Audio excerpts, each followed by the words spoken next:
Hey guys, Aaron here. And I just wanted to say before you listen or watch this podcast, I just wanted to give a kind of a disclaimer or a warning. I goofed. So listen, we had to replace our AC adapter on our soundboard because 2 weeks ago it fried. So that's why last week we were using our old equipment. So when I got the new replacement, everything worked out great and we were recording with the soundboard for today's episode. Unfortunately, and I don't know how I missed this or how I wasn't unable to see this, some reason an echo effect was applied to the soundboard.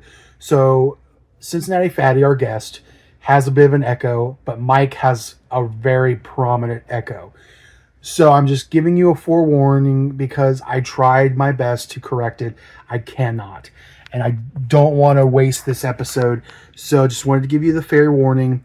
There is going to be some echo in it. So if you don't like that, then you feel free to not listen. I hope you do because this was a good episode. Cincinnati Fattie was an awesome guest.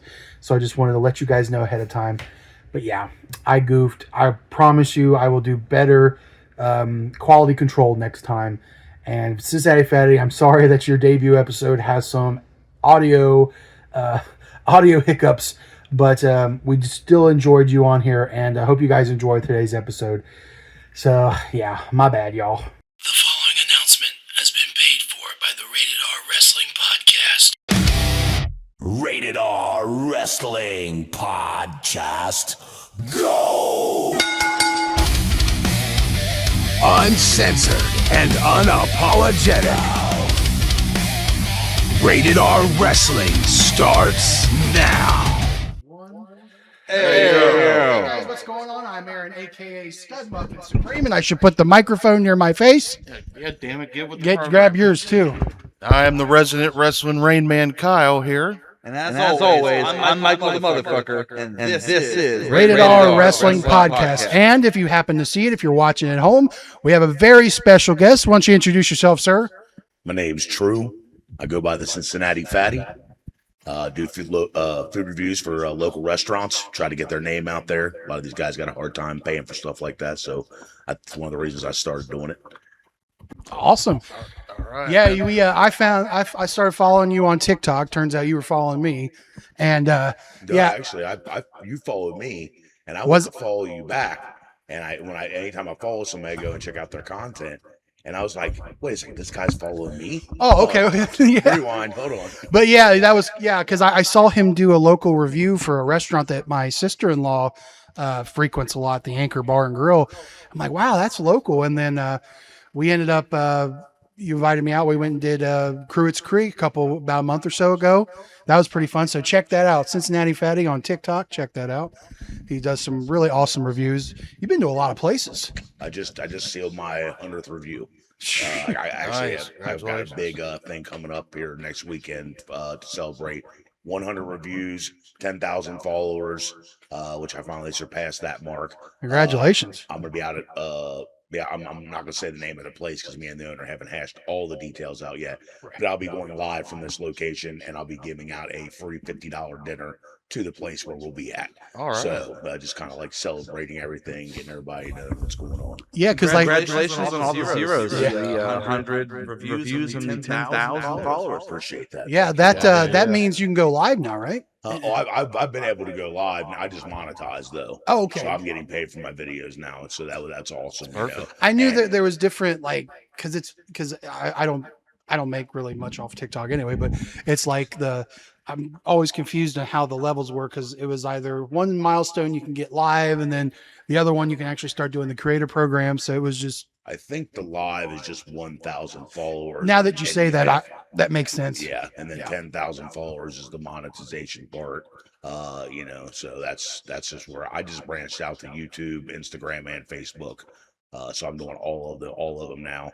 I even got an X handle on there. I'll be working with soon too. So nice, awesome.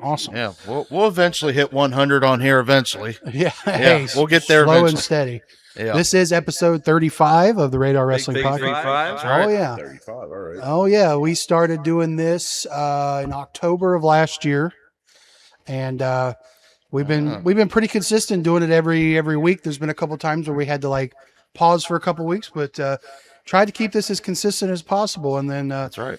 this is obviously where we're at here with this, but when we started, it was just my laptop, my webcam that was built in, one camera, and maybe one mic. Nice. So the quality of our stuff was Humble beginnings. yes, if you will. but hey, you got to go on this journey, and eventually you'll make it to a certain point where it's all good. But now we're at the point where we're getting more guests on. So yeah, again, I appreciate you coming on here. Appreciate you having me. Absolutely. What made me want to ask you to come on here is because when we were at Cruitt's Creek, you had brought up, we had talked about Vince Russo. Oh, you had a little rant about Vince Russo, Bro. Yeah, so I'm like, okay, so he knows Vince Russo, so maybe we'll ask him to come on. Just a question. What is your fandom? Like, how would you classify yourself as a wrestling fan? Like, are you just a casual viewer? Are you a hardcore viewer? Or So my life with wrestling has been interesting. Obviously started off, I would say I'm not a regular fan, but I wouldn't go as far as to say I'm up to date on everything that's going on. Hell, today I just got caught up on SummerSlam, what happened at SummerSlam. But I do enjoy it enough that I have my favorites. I know what's going on with them, right? Personally, kind of like a sports fan who might not know what's going on with all the teams, but guess what? They know their team. yeah. Right. So yeah, I wouldn't say super fan, but I also definitely past a fair weather regular. But fan. yeah, so you would know enough to where you'll recognize names, and you obviously you have fond memories of stuff you've watched in the past. We usually do a segment on here where we go over famous moments on this particular day that we're filming. This day. So This day. today is August 2nd, and we only have one really good one. And are you familiar with Ron Simmons, Farouk? Farouk? Yeah. Oh, yes. Well, on this day, and I forget, was it in '89, Kyle? You're the Rain Man. When he won the first world title. When he won his Was first it 92? It was 92, 93, I think. He beat It was Big August Van Vader. 2nd. Yeah, I think it was 92. 92, I think. 92 or 93, but he became the first recognized African-American world champion. Our rain man is sprinkled Yeah. today. A little bit. Yeah. Still sprinkled from the rain there, Big significant moment for wrestling, especially for the African-American culture. And I have a personal bias because we met Ron Simmons. We did. We met him at Comic-Con last year, wasn't it? Jealous. I believe so. Yeah. Well, someone's a little jealous over here It about was funny that. because we got the tickets, and I don't know if you've ever been to a Comic-Con or anything. Yeah. But when you do the photo ops, they had us in a line for the queue. Well, normally there's a line of people. Well, when we get there, there's nobody there waiting for him, and we're at the front. And the guy comes out of the curtain. I guess his manager goes, "Is this it?" And we're like, "Yeah." And then we're waiting, and no one else is showing up, and it's getting crunch time. And Ron comes around the curtain, and what was it? When the guy said, "How'd that go?" Yeah, so Ron comes in, and the guy's like, "Well, Ron, we got your line ready for you." He goes, "Oh, yeah? Well, how many people we got?" He goes, "You got 2." He goes, "What?" Yeah. But he was really cool about it. We went over. Dude's got huge mittens. Oh, he's Like got the he hands. is, but he was a football player, wasn't he? Oh, yeah, He was. He Defensive end. Defensive Yeah, end he for was- Florida, I think. He's big dude, man. Florida Like his State. Don't hold me to that. Big some bitch, his though. paws. But we got him to give us a damn, so that was cool. Yeah, he goes, Damn. Well, him slamming Big Van Vader to win that title deserves a damn. Yeah. Yeah, that was a big moment. 'Cause Yeah, it Vader was. the big heel at the time. He Yeah. was the big monster And then villain. American Dream decided to put the rocket on Ron. That's right. Dusty Rhodes saw a lot in him. Mm-hmm. Oh yeah. Do you have any? So you must have seen him when he was with the APA. Do you recognize? Yeah, oh yeah. That was so the Attitude Era was that was Good. We'll my- be talking about that today for sure. and I'm one of these guys. I don't know if it's just because I'm old or what, but the Attitude Era stands supreme over. all Amen the to other- that. It was different. I think it was the way that they presented it and the direction it took from what we were used to as a wrestling whole. But no, Farouk, he was.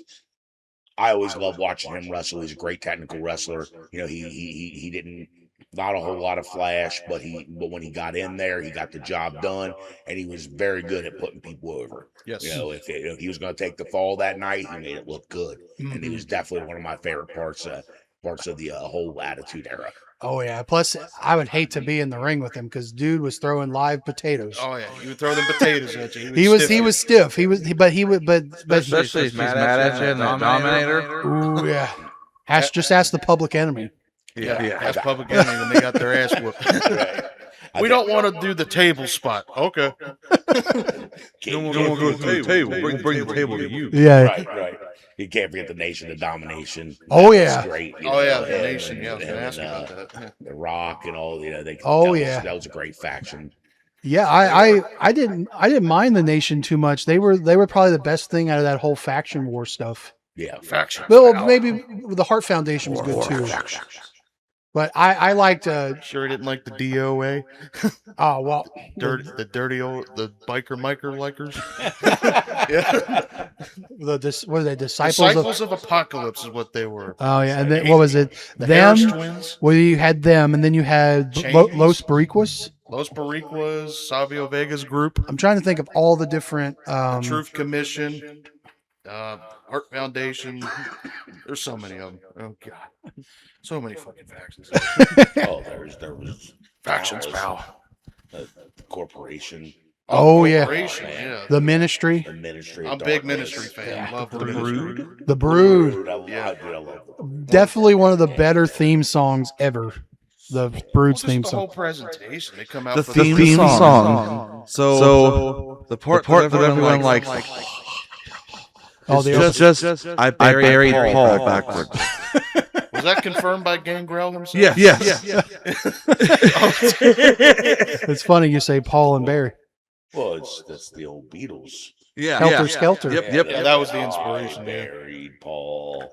Yeah, that's interesting. I didn't know that. Did you get that? He said Paul Bearer because Paul. No, I Bearer- said Oh. Paul and burying. Oh. Triple H, Paul, Oh, burying. that Paul. Yeah. But- Here's some. Yeah. They know. But yeah, yeah, that I always loved the Brood's theme song. The entrance was awesome. Not if they were on pay-per-view though. They didn't have the ramp built, so they had to come fucking walk out. Yeah, no, not they couldn't do the fire bit. I always liked when they came out of the fire. Yes. That was Oh yeah. The viscous fluid. and as awesome as Gangrel was, he really wasn't the star of that group. We ended up getting Edge and Christian. What a great tag team. Oh yeah. Although he's still in an amazing shape. Oh, I know. Dude, Yes, he That is. dude is fucking amazingly jacked. We'd Love to have you on the show, by the way. Yeah, David Heath. Yeah, Where are you at? We were just on Chris Van Vliet. yeah. Yeah. I know, right? He wouldn't come to this fucking thing. Love to have you nonetheless. Maybe we Just get more. throw us a bone here, man. Pro bono. We'll call it the fangin' and bangin'. His Banging, DDT banging. was the best. Oh, the Impaler? Impaler. The Oh, Impaler, that was my all time. That and the Sister Abigail. Bray Those- Wyatt. Dude, I'm telling you, because like I said, you asked about where I was. There's a long time I didn't watch, and I just recently got back into it. Probably say a couple years ago. I have one of my best friends. He is. You want to talk about super fan? This guy, as soon as Jim Cornette drops an episode, bam, he's on it. same here. Yeah. Same here. Super fans here. You know, and he sit there, he give me a whole rundown of what I missed, and bam, I'm right back on the track. Yep. Yeah. Hell yeah, that's awesome. I was on the drive through on the way here. Oh, really? Ah, Shout out, Jim. Free. yeah, for free. Oh yeah, we're big avid listeners of Cornette too, and obviously we talk about Russo and stuff. There's always that. You're probably familiar with their love-hate relationship. What's his shit stain? Shit stain, He's yep. had so many names for him. Yeah. That's why it's It's I'm gonna piss on your grave. I gave my wife instructions. She's out of the wheel. If she doesn't wheel me up to the grave. I have it hanging on my wall when I pass. I mean, we made an offer a couple episodes ago. We said that we would, if any rich guy watching the show would donate the money, we would try to get those two on. And it'll never happen, but Never. just to throw it out in the ether, because God, that'd be some pay-per-view tickets right there. Those two having a debate. Oh my god. Oh, You know man. How much money we can make off that? It'll never happen, They but controlled the debate. You couldn't Yeah. let them sit in front of each other. well, No, yeah. try to Via phone. Yeah, I mean, Jim's gone on record, and because Russo's challenged him to a debate before, and Jim went on record and gave his stipulations of what he would do. The biggest one is it would be private, just those two, no witnesses, Yeah, right. and no one could Some hold. will beat the shit And out of him. and they both would have to have signed an agreement where no one could harm the other one for what may happen. Jim said, "Hey, he may beat my ass, but no one's going to get the cops called on him." So, I highly doubt we'll ever see. I don't even think he would do it if a big truck. Civil debate will never happen. No, I don't think No. even if they brought a dump truck full of ones and hundreds, I don't think that would ever happen. Well, we could find Castle Cornet and go give him the money. Well, I Google searched it. It's about 2 hours away from here. It's down in Louisville, Kentucky, there. So Yeah. he's from here. Stay the hell away from my house. No, you don't want to go to his house. He's told stories. You go uninvited, especially if you're going for like an autograph or something, and he's in the middle of something. Ooh, don't do that. Don't come uninvited. I got dogs and I got a bat and I got my tennis racket. Oh yeah. He's got 2 puppies now. Alfred Woodsworth and something else. Of course he would name his I didn't dog. know he got 2 new dogs. I thought Harley Quinn would have been one and done for him. No, they finally got new puppies. Apparently they're wrestling all over the house, doing high spots and all kinds of shit. Well, They better not good. be doing that AEW shit. Oh my. Are you familiar with AEW? I've never sat down and got into watching AEW, but I know Tony Storm was probably one of my favorite wrestlers of all time. Same. I got to see her do that year-long bit with that one girl where she's with the high heel and break each other's forehead. Was that who was her that? name? She just came to WWE. She's Blake Monroe now. What was But she? she in was, AEW. She was Madison. No, she was. Oh my gosh! Wow. Oh, Daniel's gonna have an aneurysm. Oh, Coomer's head had just exploded right now. so we at the got. moment. There's a buddy of ours.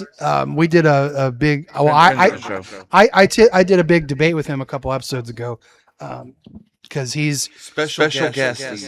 Yes, I made the mistake of omitting him, but no, we did a big debate because he's a big AEW guy, and I don't hate them, I just don't like them, and I'm a big CM Punk guy. He's my favorite, and he absolutely hates him. So it was grounds for great debate, and every time we mention something about AEW in a not positive light, we usually say that Coomer's watching this having a stroke.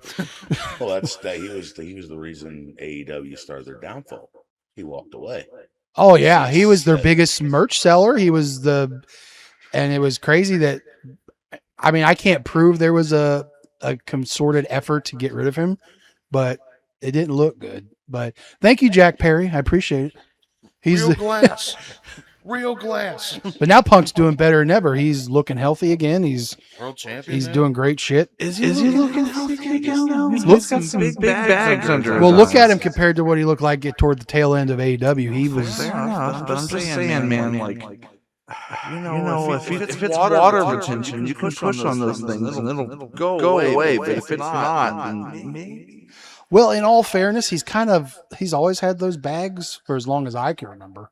After he came back, like he started showing those when he came back to AEW, and then. But I get what you're saying. He does look like he needs a nap every once in a while. I could tell he was miserable when he brought back Buzz Cut Punk. Yeah, every time he brings that damn Buzz Cut back, he's miserable. I noticed that too. You notice a little pattern there every time? Because when he first shaved his head, like 2013, he walked out. He came back looking like Wolverine all of a sudden. Whenever he shaves his head, that's usually not a good sign that he's long for this world. Yeah, that's like, oh shit, he's pissed. Yeah. Well, yeah, because he was completely bald when his last match with AEW. He was, yeah, he had the buzz cut. Yep. See, I liked him when he first showed up. I liked him because of for some, he looked different. He had the tattoos, the long hair, different than what everybody was doing at the big muscular. Because that was during my phase where I started hating John Cena. and then John Cena. And then Punk's entrance music. I'm a big fan of Killswitch Engage, and then that was his entrance song. So I was like really into that, and I just been a fan ever since. When he first walked away in 2014, there was a period where I kind of just like, I'm because he was making no efforts of coming back, and he did a podcast where he pretty much shit all over the company. And I kind of like lost my fandom a little bit, but at the same time, like guys like Bray Wyatt were coming in, so that was filling the void. Yes. So I kind of like, okay, well, he's never coming back. And then eventually 2021, he came back. And I remember I even posted a tweet or a Facebook or whatever when they announced that he was signing with AEW. I said, all right, guys, I'll give you a chance. I'll watch. Don't piss me off. Don't screw this up. And then 2 years later, he gone. He gone.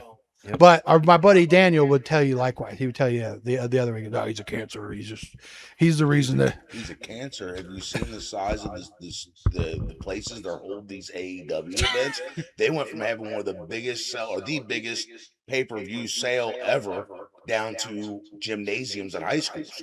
Yeah, Like they're doing theaters now. They were in Detroit last week. And on the flip side of that coin, they always have the goal of selling out Wembley every year. Which every year they've been going down and down and down. And it's like I enjoy AEW. Here's the problem: AEW lacks creative writing. That somebody needs to take the helm and write a script that plays out through the entire company, where everybody's getting screen time. It makes sense. You know, I know injuries happen. You got to do your rewrites and stuff, but you have to. I'm saying the same thing for WWE because they're just. Yeah, they're not the hottest. They're not on their hot streak either. But it's AEW's problem. Someone besides Tony needs to take the pen. But they'll never happen. They'll never happen, and that's why AEW will never succeed. They have the right idea, but they don't have somebody at the helm. Kind of like what Disney did with Kevin Feige. You know, you got to let somebody come in and say, "Hey, I understand you run the company, but what you're doing isn't working. Let me take the reins. Don't say a word." Next thing you know, you're back to where you were when you were selling out stadiums, and WWE is becoming a thing of the past. And right now is the time to do it because WWE's already shooting herself in the foot. All you got to do is give them a little nudge. Exactly. And that's. I mean, they started WrestleMania in Saudi Arabia. That gives them a great window to do anything in the United States during that time. Yeah. Absolutely, to counteract them. Exactly. I mean, I'm sure they'll do something. Like I always said, when they first started in 2019, I thought they were doing a damn good job of being an alternative. And then it just got to a point where, like, especially because when they brought Punk in, Bryan Danielson came in, Adam Cole came in right after that. And I legitimately thought at the time, I'm like, all right, shit's getting real now. They were beating NXT in the ratings, all that stuff. And then all that stuff with Punk happened. And you can look back. Historians can look back probably. That was their hottest period. When Punk left, something changed. And I think that Tony's problem is, yes, he's the final say, but he also lets other people tell him what the final say is. Certain WCW. There's some people that, like Chris Jericho, all that stuff. I'm a wizard. Hi. It's like what's his name? John Moxley. John Moxley. When I first saw him in WWE, I was like, dude, this guy's something right out of the Attitude Era. I love this guy. Hometown boy, Cincinnati. Yeah, exactly. Yeah. It's a great thing, too. Yeah. Look at him now. He's one of the worst things to ever happen to professional wrestling. And I figured it out. He's a good character when he has somebody else hold the leash. You just let him go do whatever he wants. He's gonna recreate rock. See, guys, I gotta cut myself every freaking day. I got the skewers. Renee, where's my skewers? That's the thing, though, because like I love Dean Ambrose. I love John Moxley. I just think that I don't know. I always like Dean Ambrose, and just for some of the stuff that he does in AEW is gore for the sake of gore. Which, I mean, he's a deathmatch wrestler living a mainstream wrestler's life, which there's nothing wrong with that. But like some of his ideas, like the Rocky III thing, and you need to have a little bit of creative direction. He's one of those guys I don't think gets a lot of creative feedback from Tony. Tony probably doesn't say, no, this ain't gonna work. I'm scared for my life. It's just okay, John. Like the Death Riders thing. Oh my god. Okay, John. The Death Riders had potential, but when they did the thing with Bryan Danielson, I thought that was cool. Yeah, when they put the bag over his head and they were like, they were making it really serious. Stuff like that was all right. But then it just kept dragging. And it just dragging on. They are, yeah. And then him putting the belt in a briefcase and not even coming with the belt. Right. That was kind of stupid. Well, it's the same thing in WWE. If you look at this bloodline. Yeah. Oh my God, it's still going on and on. Like, okay. I said, you know what the best idea would be is have some NWO type faction come in, okay, and completely bad guy obliterate the good guys. Pick one up and comer, somebody that has a lot of potential. Right. Open for me.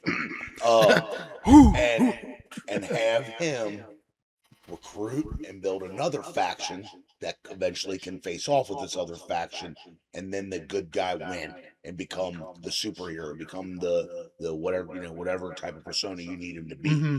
And that way you have a storyline that you can drag out for a couple of years. People, it's fresh, it's new, but you got to do it now, because if not, you're going to go too far beyond that point and it's over for you. It's starting to be like how NWO was back in the old days. They drug it out too long. It was hot for 2-3 years, and then NWO Silver and Black, NWO Wolfpack, NWO 2000. Right. Exactly. It started getting, they were milking it every single second, because the NWO made WCW hot. Made them. Well, yeah, that's what got put them as the #1 promotion for 83 weeks. Yeah. They were the top guys, but then they're like, okay, we got to make that merch money still. Let's keep going. Yeah, because look, brother. They're basically rehashing the bloodline. The Jey Uso experiment didn't go as well as they wanted. No yeet. So now they're reverting back to it. No yeet. Yeah. No yeet. No warning shot. No. What about Big Jim? Big? Should they move forward with a Big Jim experiment? Jimmy? No. He's just another Jay. But he doesn't seem to fuck up like Jay does. That's true. He doesn't have the chops, the mic chops. Here's the thing. Every once in a while, he'll do something. He'll cut a promo that's okay. I can see this, but he's not consistent with it. I think he's a better wrestler than Jay. Probably. Like as far as wrestling goes as a whole, but once again, Jay's the one that gets the crowd going. Well, their WrestleMania match didn't really let the world on fire. Just a bunch of super kicks, pretty much. Yeah. But I think Solo's imagine the Usos versus the Young Bucks. Can you imagine? Well, that was the match everybody was talking about for a long time. Just imagine the number of super kicks, though. You have to get a super kick counter on the screen. Jeez, oh my god, getting banned again. Oh god, oh my god, get the super kick banned. Yeah, I think Solo's got the most potential. Oh, I love what's happening with Solo him. right now is doing great. I think they messed up. I think they messed up with Jacob Fatu. They had it right there. Well, he could have been a big star. He needed to beat Roman. I agree. That was it. Now he's back to being his running boy. Now he's back to square one. Yep, just like Triple H loves long-term storytelling. I do. He eventually breaks out of the faction again. Maybe takes control over it even. It's possible. But you can't do anything. It's kind of like imagine Orton and the Wyatt family. It's kind of history rewriting itself, I feel. Kind of, yeah. I can see that a little bit. They should have struck the iron when it was hot. They should have. Especially They should have. I get that, but I think they're going. So Jacob could have took the belt off Roman. Roman could have got it back before SummerSlam, but at least give Jacob a run with it. Kind of test the water, see how he does as a top guy. See how the fans react to him being the top guy. A lot of people are really, really happy that Jacob came to the WWE. Yeah. Like I said, the iron was hot. You missed it. Right. Yeah, it's not saying he can't come back and do it again, but it's not going to be like it was if we let him beat Roman. But no Roman, just like Punk says. Everybody wants to talk crap about Punk, but just like Punk says, Roman's their go-to guy. He's their guy. He's always going to be their guy, which makes him, in his eyes, less of a champion. Yeah, which is interesting because he's the last named guy by Vince McMahon. They haven't been able to come up with their own guy. Yeah, he was Vince's last golden boy, pretty much. You gotta cheer for Roman, pal. You gotta cheer. Well, technically, Austin Theory was, but they killed that. Yeah. Well, they gave him the golden egg, and then all of a sudden they're like, "Okay, he's done." Triple H made a burnt golden omelet. Yeah. I don't like Osteria. I don't like him. I mean, would you consider Cody Rhodes one of the last Vinceisms for because Vince was pushing him to the moon. Yeah. How far would he have went pushed to Cody's house? Yeah. But how far would he have pushed Cody if Vince would have still been in charge? Would he have pushed him the top baby? Well, there's wouldn't have went nearly as long. Well, there's even people that said the whole finish of the Cody Rhodes bloodline stuff, Vince still had his hands in it before he eventually went bye-bye. That was all ruined by The Rock, anyways. It didn't matter what happened. I hate that guy. I hate The Rock. Not a rock guy. Oh, I used to be. Yeah, I was gonna used to say, be. did you like him when It is prime? annoying his start During and the stop. Attitude Era, him and Stone Cold were obviously the top guys. They were the guys. Yeah. But they were the face of the company, and I loved the whole idea with The Rock. But as the years have gone on, he has come to make himself believe that he is something more than what he is. Me and my buddy did a deep dive on him. His last 8 movies have been bombs. He just bombed again. He just bombed again. Yep. With dude, it was a layup. It was a live action of an animated movie that is it's one of the biggest selling animated movies of all time. It's a layup, bro. And you screwed it up. Go see Jumanji this Christmas, guys. You'll see him on Jumanji. Raw or SmackDown soon because he's on the board. He has stroke. He needs to feel like he's a big star, and that's where he has that. Mama Rose, look at your boy. Like, that drove me nuts. Like, You didn't like Final Boss Rock? no, I didn't. I just wish he would stop. Just because you're best friends with a guy who owns a company does not mean you should be able to stop in and ruin months and months of storyline because you want to be Well, Now I'll say this: I was really pissed off when he showed up and Cody Rhodes basically just gave him his spot, and was bad. then the fans, reacted. Cody crybabies. Now, I personally thought he turned chicken. He pivoted pretty good because I thought the final boss was great because it kind of reminded me of Hollywood Rock a little bit. My only issue was the start and stop. Like there was no follow up. Like he said, "Oh, Cody, I'm coming for your soul." I'm coming to take your soul. Then they turn John Cena heel, and then The Rock's gone again. It's like there's no follow up, and then we get Travis Scott at WrestleMania. And that was. And then that was an absolute atrocity. A bust Cody Rhodes eardrum and an incomplete story. He didn't even get a receipt for that. He didn't. Yeah. He didn't get him his receipt. Yeah, In wrestling, when you get hurt, someone stiffs you too much. Logic says you have to give him a receipt. and he That's did the not old get. school mentality. He didn't get his just desserts on that one. This was the '80s. Travis Scott would be busting anybody's eardrums. Yeah, no. Dr. D would come and give him a little Open hand slap. open hand slap. Yeah, you think this is fake? That's one of the greatest moments in wrestling history. Oh, the Dr. D. Slap. That and the Rowdy Piper. Roddy Piper. Coconut. Oh, no, get off me taking his pants Oh, the off. Bill Maher Bill thing. Maher. Oh, that's a great That clip. is one of the greatest moments in wrestling history. Broken wrist, never healed. Broken wrist. You want to tell me something there, hot shot? And Sting's just sitting in the back going, I don't know what to do.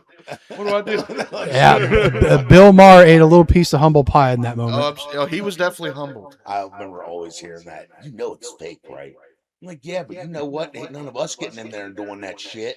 No. They're legit getting slammed in there. That's the biggest misconception. A lot of people will talk about how fake it is. It's like you realize the match results and the elements of the fictional story we're telling is the fake part. The physical part, you can only fake that so much. It still hurts. They know how to body slam you, but it still hurts. You're getting hit in the head with a metal chair. Ask Mick Foley. I don't care how many times you put your hands up, you're still getting hit with a metal object. Just like last night. Remember they pulled the ring up? The mat? And it exposed exactly how thin the padding really is. Brock pulled that up. One little thin pad. Yay thick. Hardwood floor. With the canvas over it about yay thick. And that was it. And then you have a wooden deck that floats about this much over a wooden or a metal frame. Right. And we were just watching the Memphis stuff the other week. That ring was small and it had barely any give to it. No, was it's not it was a like a play. boxing It's ring not a almost. bed, a bed of pillows like some people think it is. It's just. They think it's a trampoline. Why do you think so many guys had back injuries? They had horrible backs, and They always talk about how their backs are bruised all day, every day. look at Hogan. He barely could walk. Hogan's had multiple hip surgeries, spine surgeries. God, imagine he was dropping his hip on an ass on the ground for Every night. for 30 years. Twice a night. Hell, you got me, brother.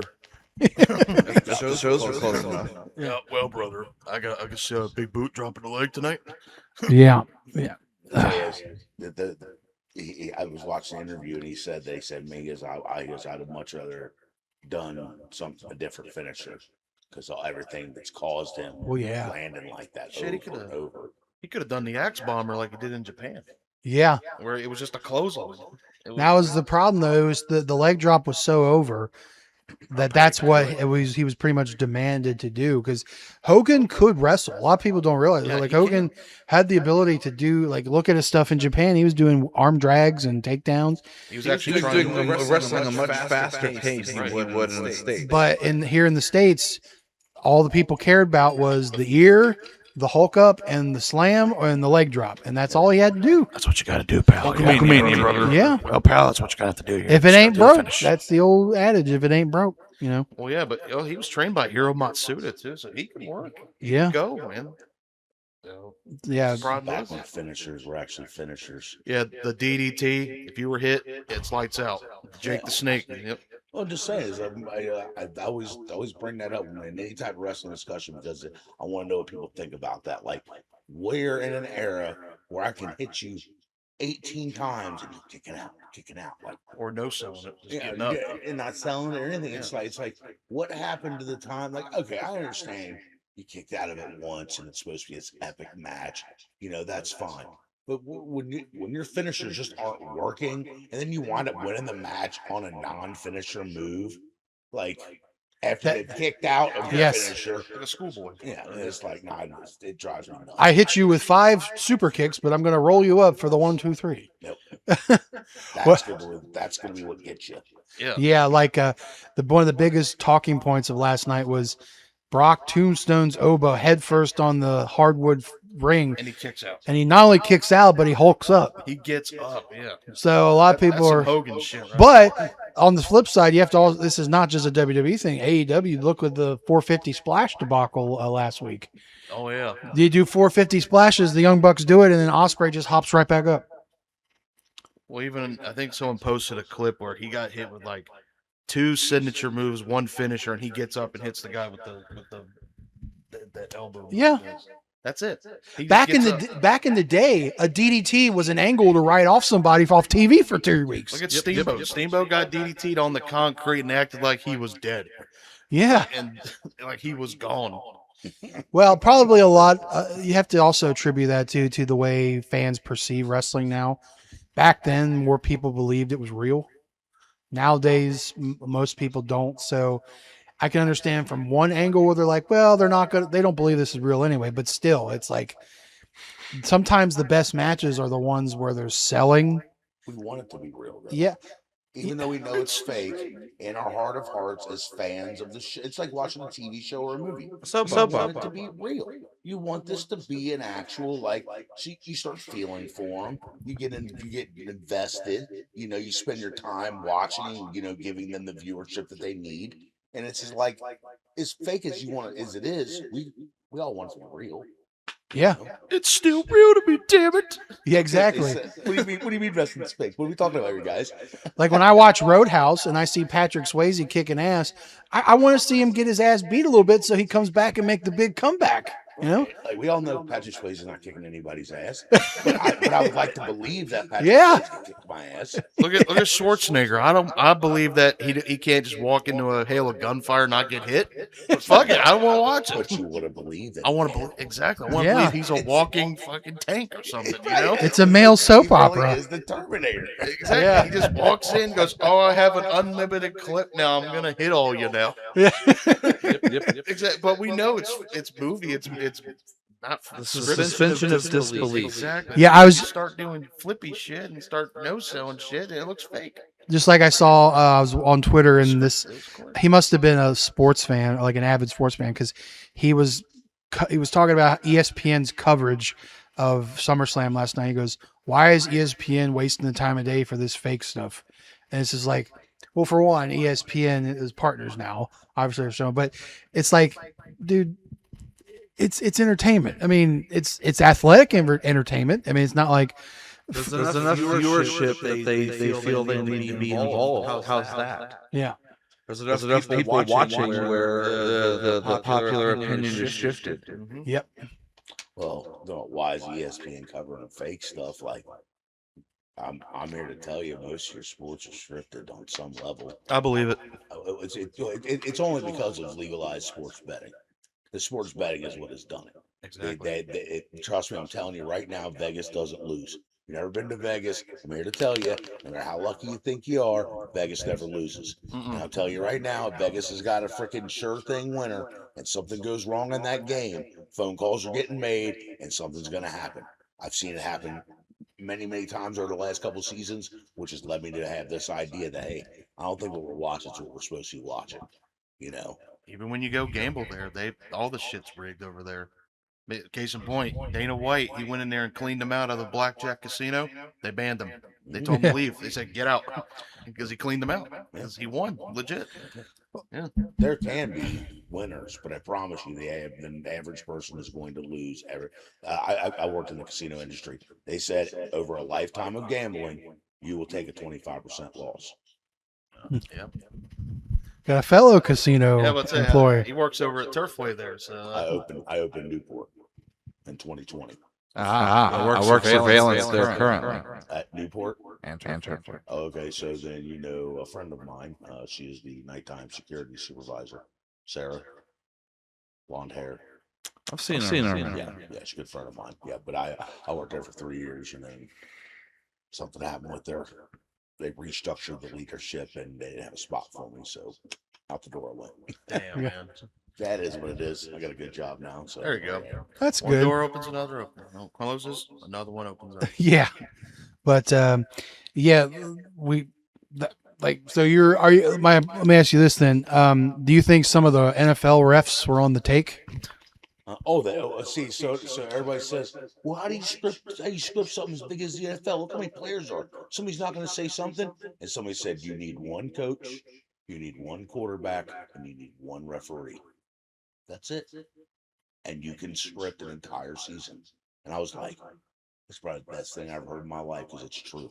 It's all you need. You need a head coach, a quarterback, and a ref. Those are the only people you need that to go along with the script. Everybody else is just going to think, well, shit. I mean, so look at last season. Everybody locked in on the referees, always helping Mahomes out, always helping him out. And then all of a sudden, the refs have to back off now because they're under the microscope, and the Chiefs tank. They tank their whole season tanks. What happened? He's not There has been the Super Bowl anymore. popular belief that he faked that ACL injury to leave the season early. Yeah. Really? Oh yeah. Definitely. I wouldn't doubt it. Not one bit. Not one bit would I doubt it. Now watch him. His performance will come back this year, and it'll be like He'll be revered as a god. Yeah. Like, he's back. The NFL's got a lot of shady shit going on. So yes, they do. They know who they want to win. It's even down to the Super Bowl. They know who they want in the game. Well, there was that whole theory about when they would reveal the logos for the Super Bowl, Kind of gives it the away. colors. I mean, a couple of those have kind of not panned out, but for a minute there, it seemed like, kawinky dinky. I saw a list a couple years ago, and it said the Bengals are going to win the Super Bowl this year. And if you look at what the Bengals have done this year and their offense, they're Super Bowl contenders, definitely. Well, I knew that the NFL held them back on their. Full disclosure, Steelers guy over Yeah, here. this is the Steelers guy right here. So. I knew I smelled someone. In the logo on his screen here, it's yellow, so that kind of gives it away, you know. Well, it's not cold, so he's not wearing. They know right now there is no Steelers Bengals rivalry. It's Bengals Chiefs. We don't know who the Steelers are right now. Well, they're in a little bit of a rebuilding. I had to bust a shop. No, you're good. But yet you still split season series. Well, listen, it's anytime you play somebody in your division, it's gonna be a tough game. So anytime you play the Steelers, you know it's gonna be tough, no matter who's playing for them.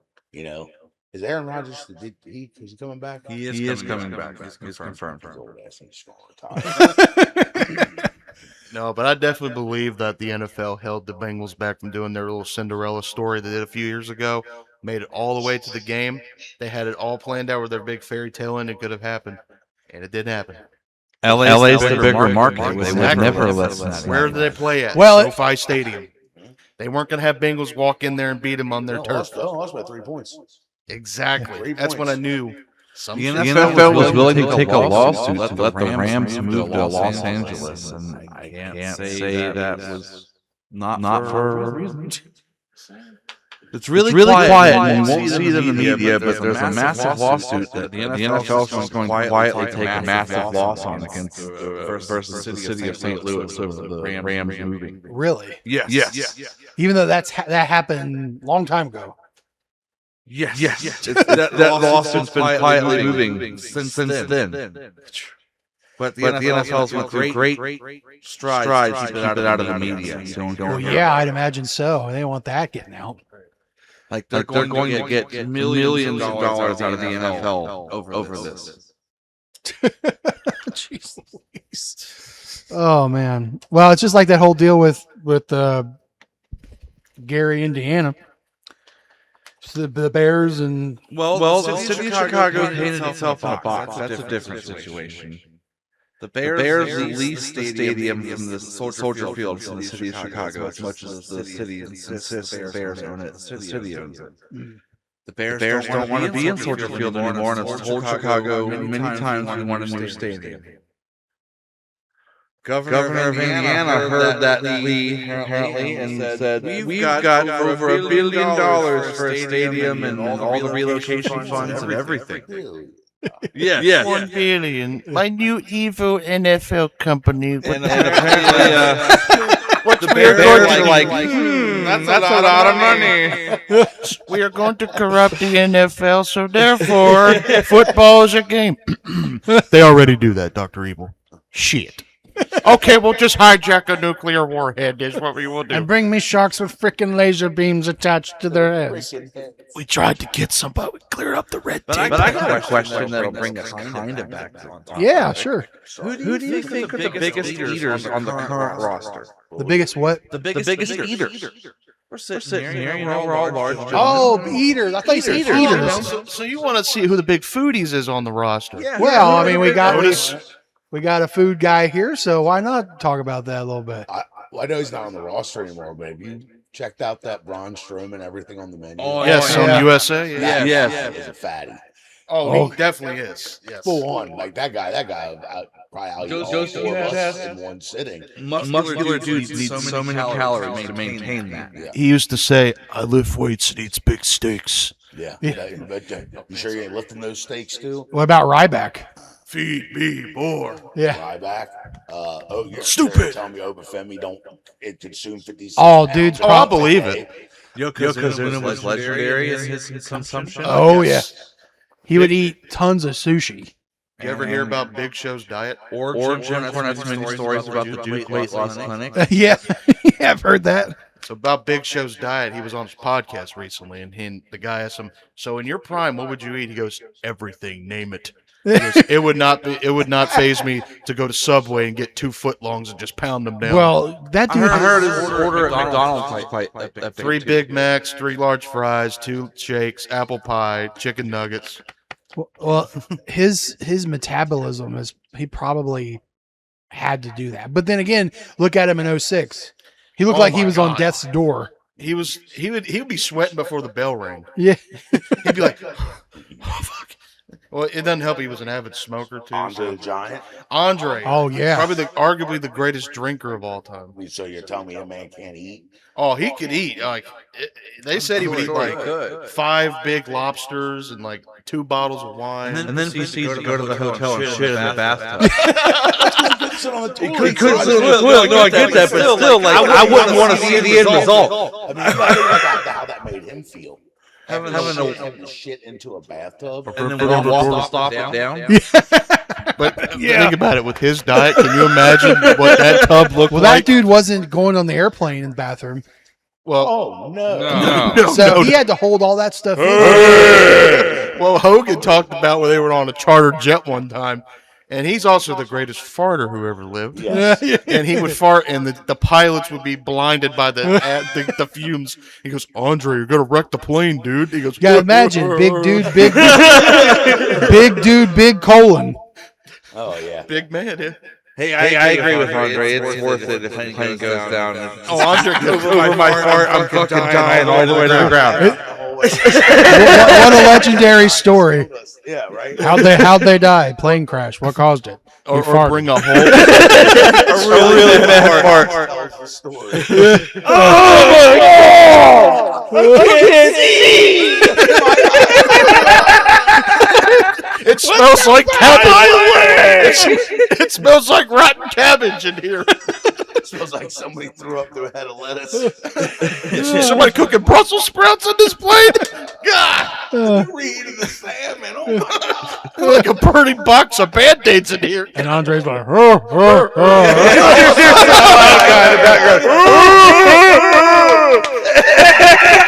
Like, he's done the. Somebody's throwing up in the background.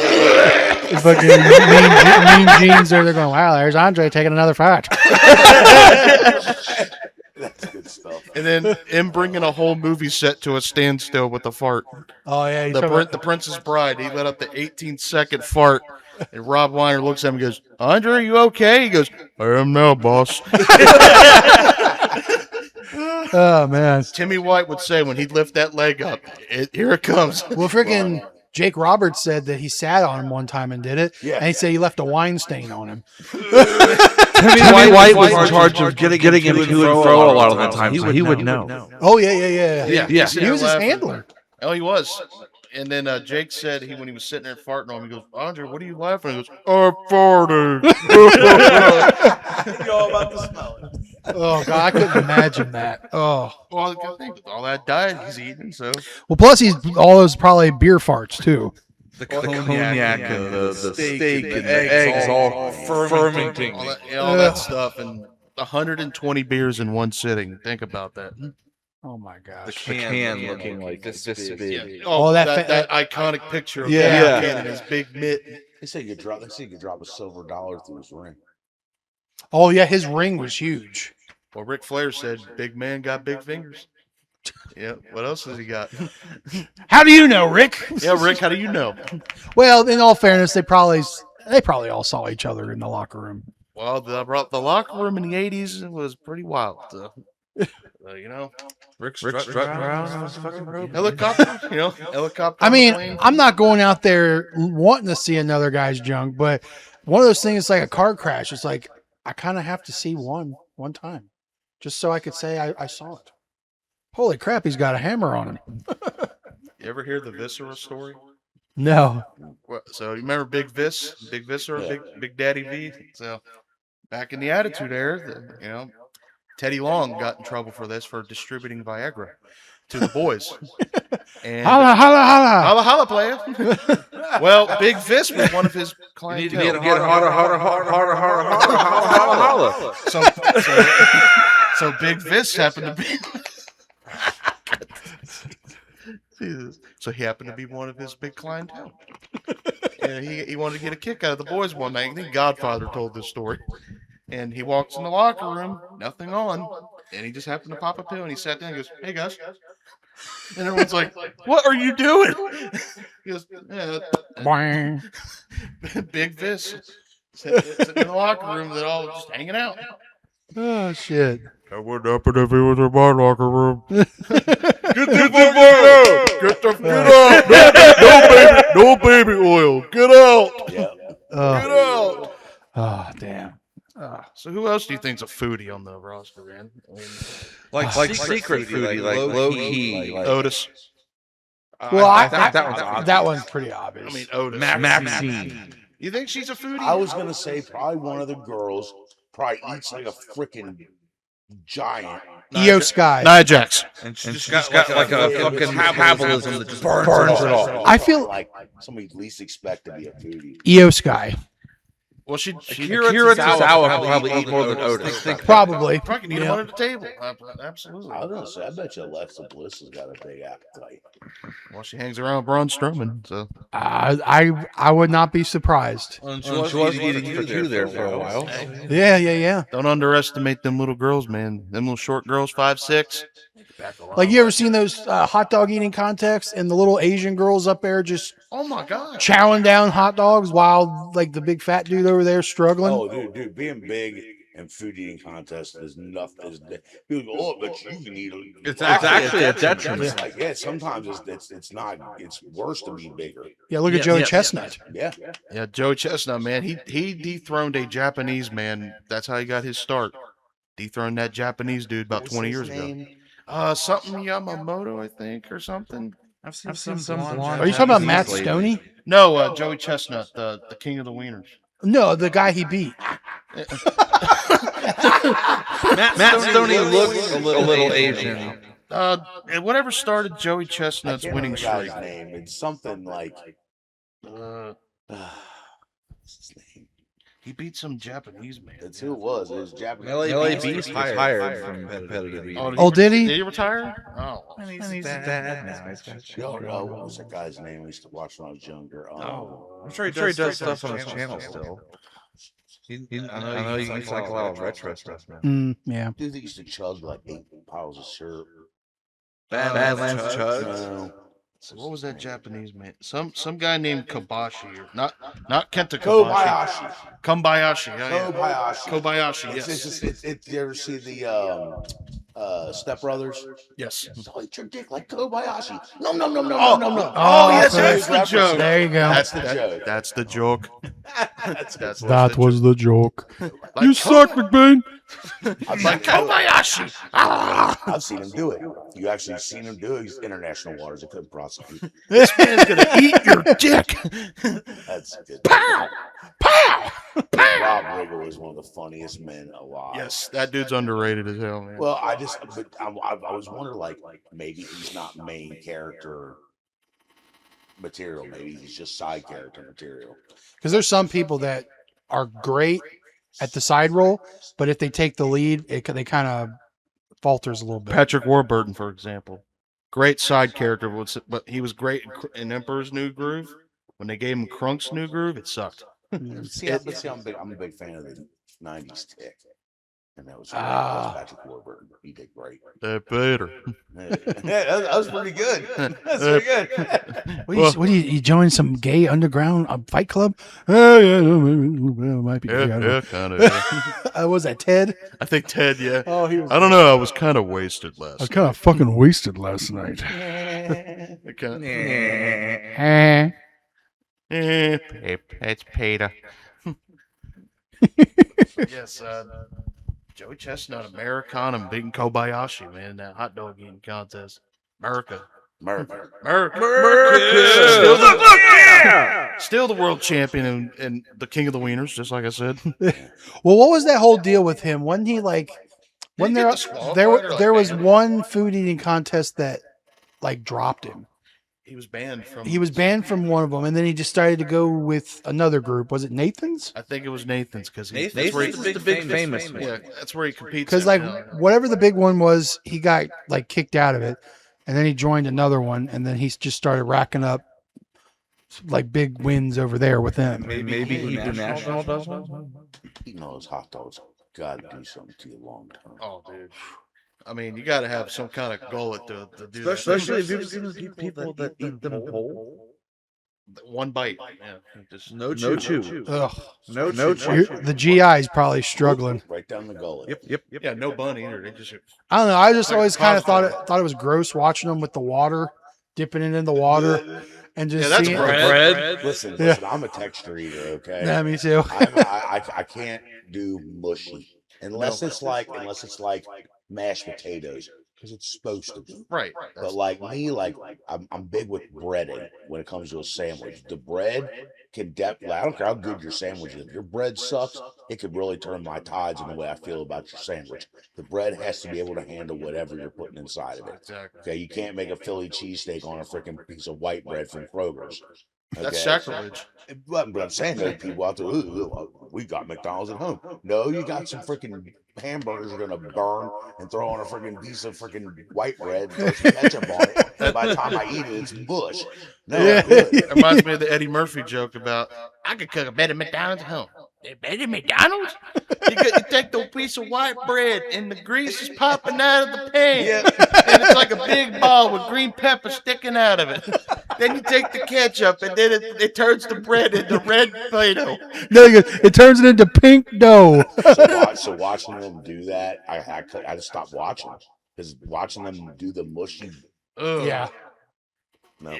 It's No. not for me, man. That doesn't I work for me. watched bro. the shrimp eating contest, and I saw an Asian lady use a very interesting strategy. While she's chewing the shrimp requires a lot of chewing, she's pre-chewing the shrimp with her hands. Oh, mincing it up. That's actually kind of a fun move, honestly. Huh. I mean, Getting it like just mushing it down. Yeah, a little bit with her hand. Well, who's the one girl that it's a girl and a guy, and they do the foodie, and she shovels the stuff into her mouth. There's up at Blue Ash. They had this challenge. I was thinking about trying it, but I don't know. It's 2 pounds of spaghetti, 2 pounds of chili, 2 pounds of cheese. That sounds like a challenge. Is that blue ash chili? Yes, this girl did it in 13 minutes. Oh my god! And you watch the video, and she's taking handfuls and swallowing. That sounds like my strategy. I can't remember her name. It's her and some guy, Yeah. and they both do the challenge at the same time. They don't help each other with it, but they both each do the challenge. And she is notorious for how fast she can do this stuff. Oh I can't jeez. remember her name. Yeah, I got to redeem myself. She a From blonde Asian lady? no. She comes across my feed a lot. this chick sounds familiar. Have I seen her before? Now he attempted. I I was might have humbled. mentioned that to you, but he mentioned he tried to do the Bardzilla a couple years Red ago. Bard's How far Burgers. did you get? Well, from what I remember, I did the wrong strategy. I ate the burger first. I should have ate the fries first, and I drank a lot of water too. I got about You ate 6. all 11 of those patties. Almost. I about ate 8 patties, and I had a shit ton of fries left. Yeah. And it started to hit me. I got the meat sweats. Yeah, I bet you did. And then I'm like, oh, fuck. I'm like, I got a big slice of humble pie that day because I was talking all this shit, saying, oh, I'm going to pile that burger down, no problem. And believe me, he can put away a good. We I thought can. he was going to do it. But I feel like now I have to finish the story. It's been 10 years. 10 years, and it'll be 10 years this year since I did it. Yep. Now you got to call ahead to get the shit prepared. Yeah. Maybe for our big 50th, we'll do that. You're gonna have to start training. Stretch your stomach out a little bit. Go Rocky Balboa on this shit.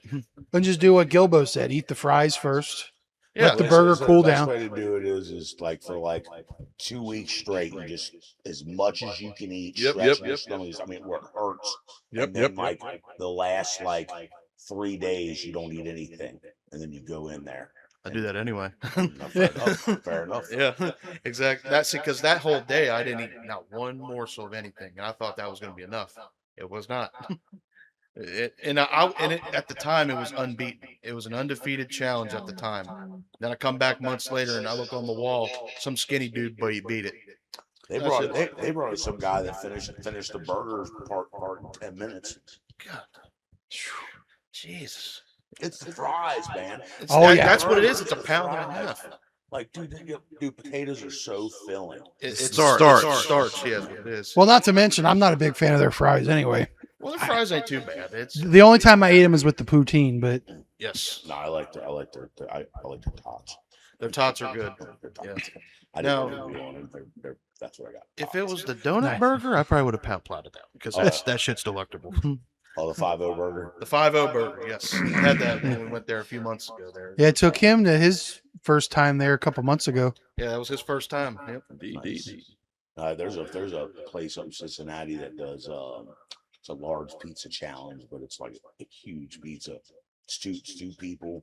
I think you got 20 or 30 minutes, or no, it's 10 minutes. You got 10 minutes, 2 people, and it's like 4 slices apiece, but they're huge slices. And I've been thinking about grabbing somebody and trying to go up and knock that one out. Yeah, me and Greg actually were discussing that. Really? I'm like, well, Yeah, it's a lot easier when you got a partner for sure. Especially, and I've Well- seen them. The pizza ones do that a lot too. if you remember Man vs. Food with Adam Richmond, Yeah. you know what I'm talking about. Yeah. He would do tag team challenges with pizza.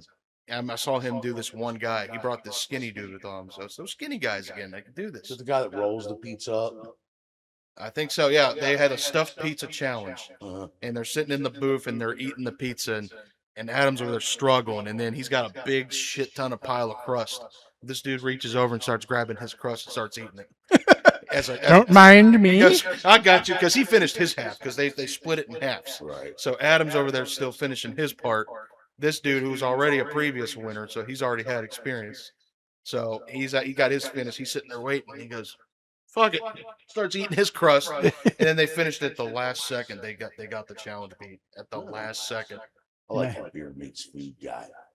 Oh, I think I know who that guy is. I'm not familiar. He did the 7-pound calzone. Oh shit! 7 Well, pounds. it was my favorite episode because they bring it to him, and there's these two little old ladies sitting next to him at a table, and he turns over and goes, "I'd like to apologize in advance for what you two are about to witness." And he turns around and devours this 7-pound calzone. I've only seen him lose, I think, like one or two challenges that he couldn't finish, and there were times. It wasn't that he couldn't finish it; it was that he didn't beat the time. And I'm like, watch this guy, like, but if you see this guy, like, he's buff, he's ripped, like he's skinny, he's not. But I'm like, dude, how do you eat like that and stay like that? You know, keep that physique and be able to eat that amount of food. That's what I'm saying. Yeah. Man, how many Go calories do you like think for a crazy. 7-pound calzone? Go run it off. Yeah. That's why I see, and then I see these skinny people eating, and I'm like, I look at a burger and I gain 5 pounds. And I'm like, fuck. Are you kidding me? I drive by McDonald's, I put on 5 pounds. Dude, for real, like, I work there part-time, so it's really bad. Yeah, I drive by White Castle or something. I'm like, fuck, I just gained weight. Yeah, we're for 8 years. Now I can't eat dinner. Well, fuck, man, I can't do that. Then these skinny people are like, I'm having a small snack, and then they're eating like 2 burgers and like 5 burgers. Fries. Shit, anywhere that does breakfast and lunch, I can't ever make up my mind. So I gotta get both. White Castle included. Go for both, man. Fuck it.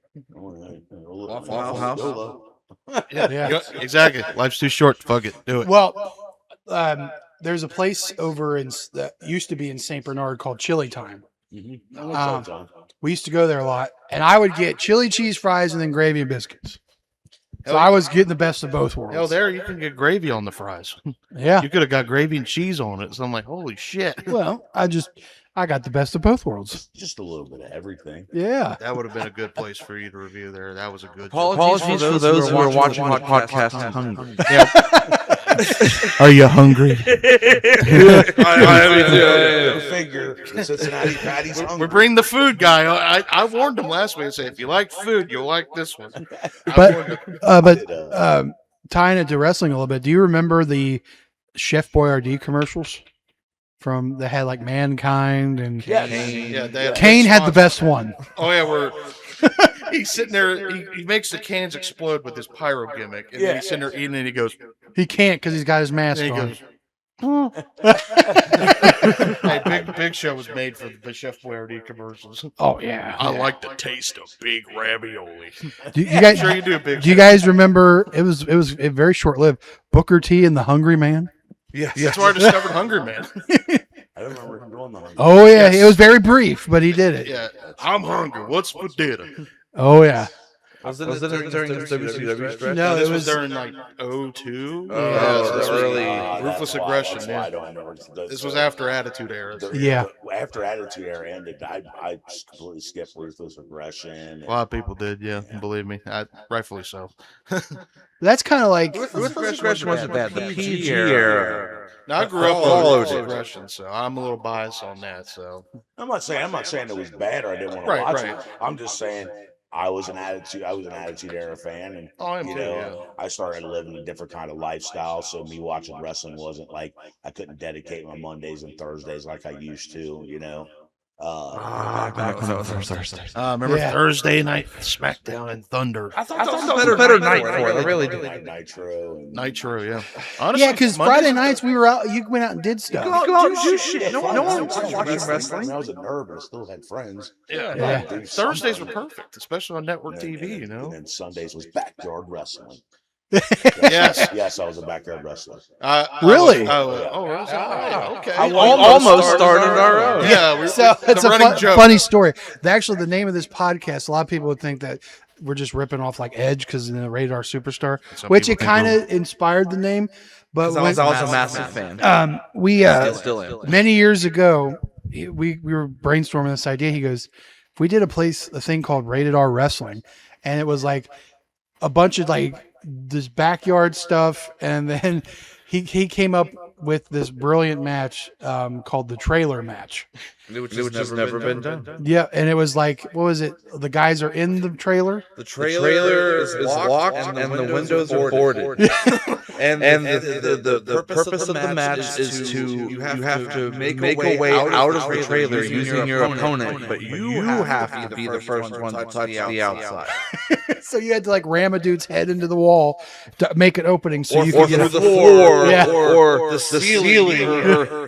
But you could have some fluke wins that they go through the window on accident. There you go, some screwy finishes. Yeah. Well, that's why we boarded the windows. Yeah, but like it has to go through something solid. yeah, and then, but a dude throws a guy too hard and he goes out. He's like, I win. Shit. Yeah, because he threw him and he went through, and then he hits the ground before he does that. And anything in the trailer was legal. Yeah. Yeah. Any weapons laying around? And we would have cameras set up in different spots so you could watch it. But yeah, we would throw around those crazy ideas, and then obviously, The dirt match with the hillbilly character. I forgot about that one. Remind me again about that one a little bit. Boy, I'm gonna bring you back to where everything started. The dirt, the soil. I'm gonna fight you on God-given dirt. Dude, that could be a Something like that. It was pretty much meant to be like for a redneck kind of right. Yeah, there was. I know we had a lot of crazy ideas. Buried alive match. Something like that, I guess. We had a lot of crazy ideas. We had one where it was like we send some dudes into Walmart, and they had to, whoever could last they had to fight. They had to fight their way to make sure they could last inside the Walmart. Wasn't it the Garden Center Battle Royal or something? Like it might have you been. lock the doors in the Garden Center and you put them in there, and then I guess to climb out of the Garden Center, you get like a key or something. We're sounding like Russo here. Oh my god. Well, we're missing the pole. We're missing the pole. Oh yeah, we got to put a pole there. We got to have a pole. But no, that On a pole. that name stuck. WWE did. Human Money's on a pole.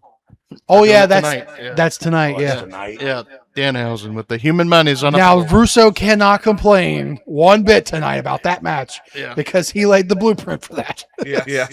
What the You hell? better say it's fucking amazing. Bro, I swear. Let me ask you that since we're on that subject. What do you think about Danhausen?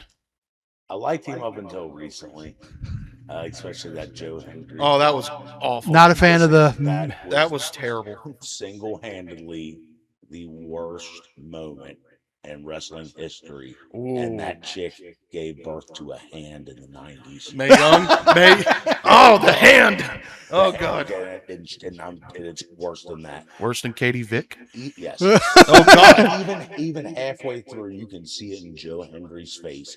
He's like, "What am I doing out here?" I did see that. He's like he'd rather Even be anywhere else. Danhausen at the end was kind of like, "Oh man." Well, the crowd wasn't really getting into it. At all. I would went to It probably been a different story if they were all like singing along, getting into it. Oh, but they weren't. No. Like it was like it bombed horribly, and now you took a fan favorite and made people not like him. Oh, Danhausen was #1 merch seller, and then the whole New York Knicks thing. they gave him his ice. They gave him his fucking ice cream truck. Well, I think Danhausen will do better than Joe Hendry because I think Joe Hendry's stock with the fans was already kind of teetering a little bit, and this just didn't help. No, it didn't. But I think Danhausen, he's one of those guys that could do a shitty segment like his debut segment. Everyone hated it, and then he became super over. I think Danhausen will be okay. Joe Hendry, I felt bad for him a little bit. Well, unfortunately, he's not Prime Rock where he could take a shit segment and make it gold. Joe Hendry might have to reinvent his gimmick a little bit. We'll have to I get agree back. too. relevant. I agree too. I think, It was cool. Don't get me wrong. but I think The you whole clapping gotta along and singing the song. Doing Maybe take it dark. I liked it when it was say his name. He appears. I Yeah. believe in Joe. When we went to the. I've got it. What's that? Mix Leo Rush's current gimmick with his current gimmick. Dark Joe Hendry. And he's got like his teeth are all blacked out. We're not even on creative. Dark Joe. But anything Road Dogg came up with. Sorry, Road Dogg, you were great back then. But Like his eyes are all bloodshot. That actually sounds pretty awesome. Actually. The guitar's all fucking out of tune and shit. It's all fucked up. You could take like an evil Jeff Jarrett, like with the guitar. Danhausen uncursed him. I didn't curse him. He was already cursed. Oh, Dude, my- No, I do like Danhausen. He's not a bad character. I think the WWE did really good with him for up to this point. And I don't know if they're just running out of ideas or if the shtick's just run its course. well, there was always the big fear of overexposing him. I did read a report that apparently there was a mandate that he had to be on every show by of the week. ESPN. Like he has to be on everything. Well, But I mean, but like for him, like he's making bank right now, so he's probably loving it. Yeah, but his travel schedule sucks. Oh yeah, he's got to go Every appearance.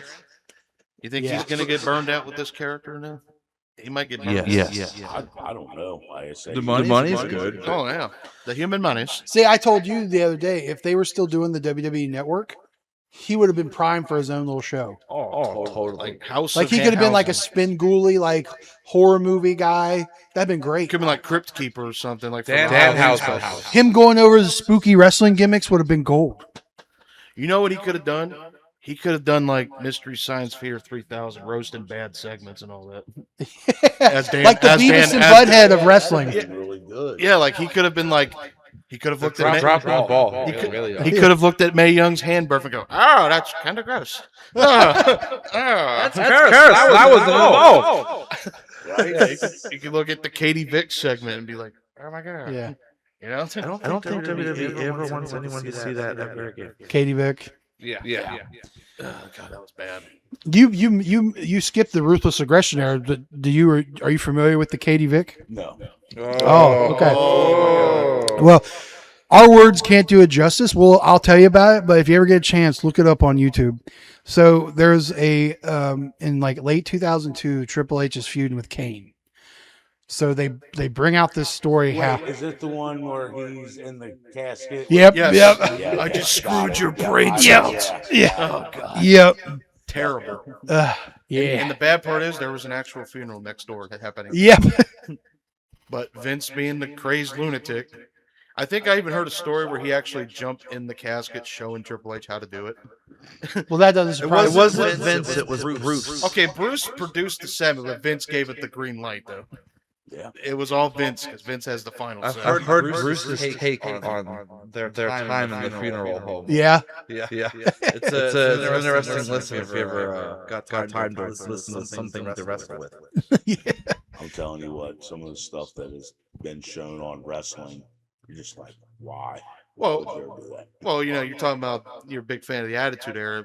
Was there some shit where you're like, oh my god, Big this is Dick Johnson? So for me, Big Dick Johnson. That was later. Big Dick Still.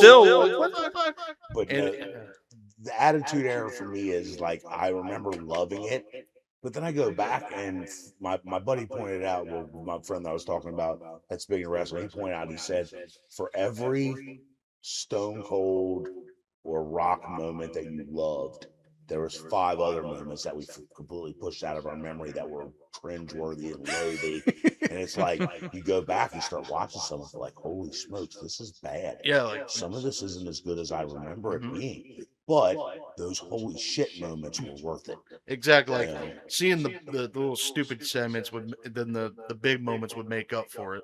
Right. It's when you kind of take the rose tinted glasses off and you're like, oh fuck. So you go from Austin driving the Zamboni. Now we got choppy your pee-pee. Oh my god, Val Venus. Oh my god. Val Venus. Did you see he just came out of retirement? Yeah. He just He's quite pale. he kept saying, I'm in the best shape of my life. He looks a little flabby. He got a little flab going on here. He's got his the age showing, but he's in not in bad shape. I think you're in the best shape of your life when you were in the best shape of your life there, Val. Yeah. Dude, I'm not a Val Venus guy.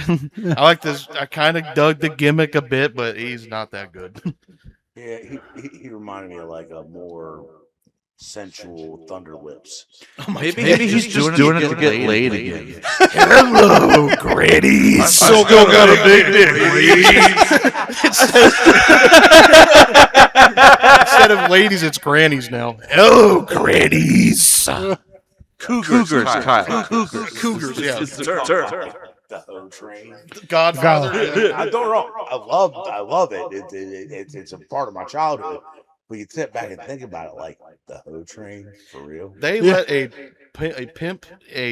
blunt smoking pimp on wrestling. Wild times back Air then. his wares. Yeah. Hey, he's living the gimmick now. He's got I a loved strip it. He club. would offer them to his opponents. Yeah. You with 5 hoes. Wasn't it? Wasn't it one of the Godwins that was like, "Do you have a sheep?" He won a title once doing that. Yeah. Didn't he win win the the IC title? Ken Shamrock or someone took the deal? I think he beat Goldust for it. or something. Yeah. The funniest one was when it was on Heat. He faced Undertaker.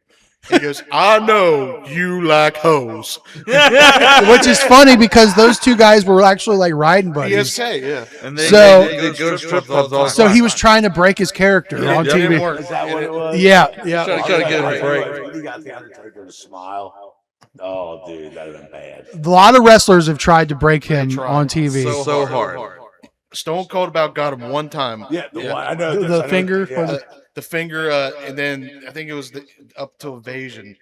Stone Cold was being a smart ass, and he's like, and Vince is giving a pep talk to the guys. He Steve's goes, repeating everything. Yeah, yeah, he goes, "We're going to Invasion. Invasion." He's getting ready to laugh when he And hits then it. Taker's in the back going like this. He's like, And then he Stone Cold starts smacking he and goes, Taker "Breathe went. it down our necks. To breathe it down." And he goes, "Do that again, you'll be pulling back a nub." And then he's doing the superhero pose. He goes, Do- "Pick us apart." Did you ever see where they try to get him to do the spin-a-rooney?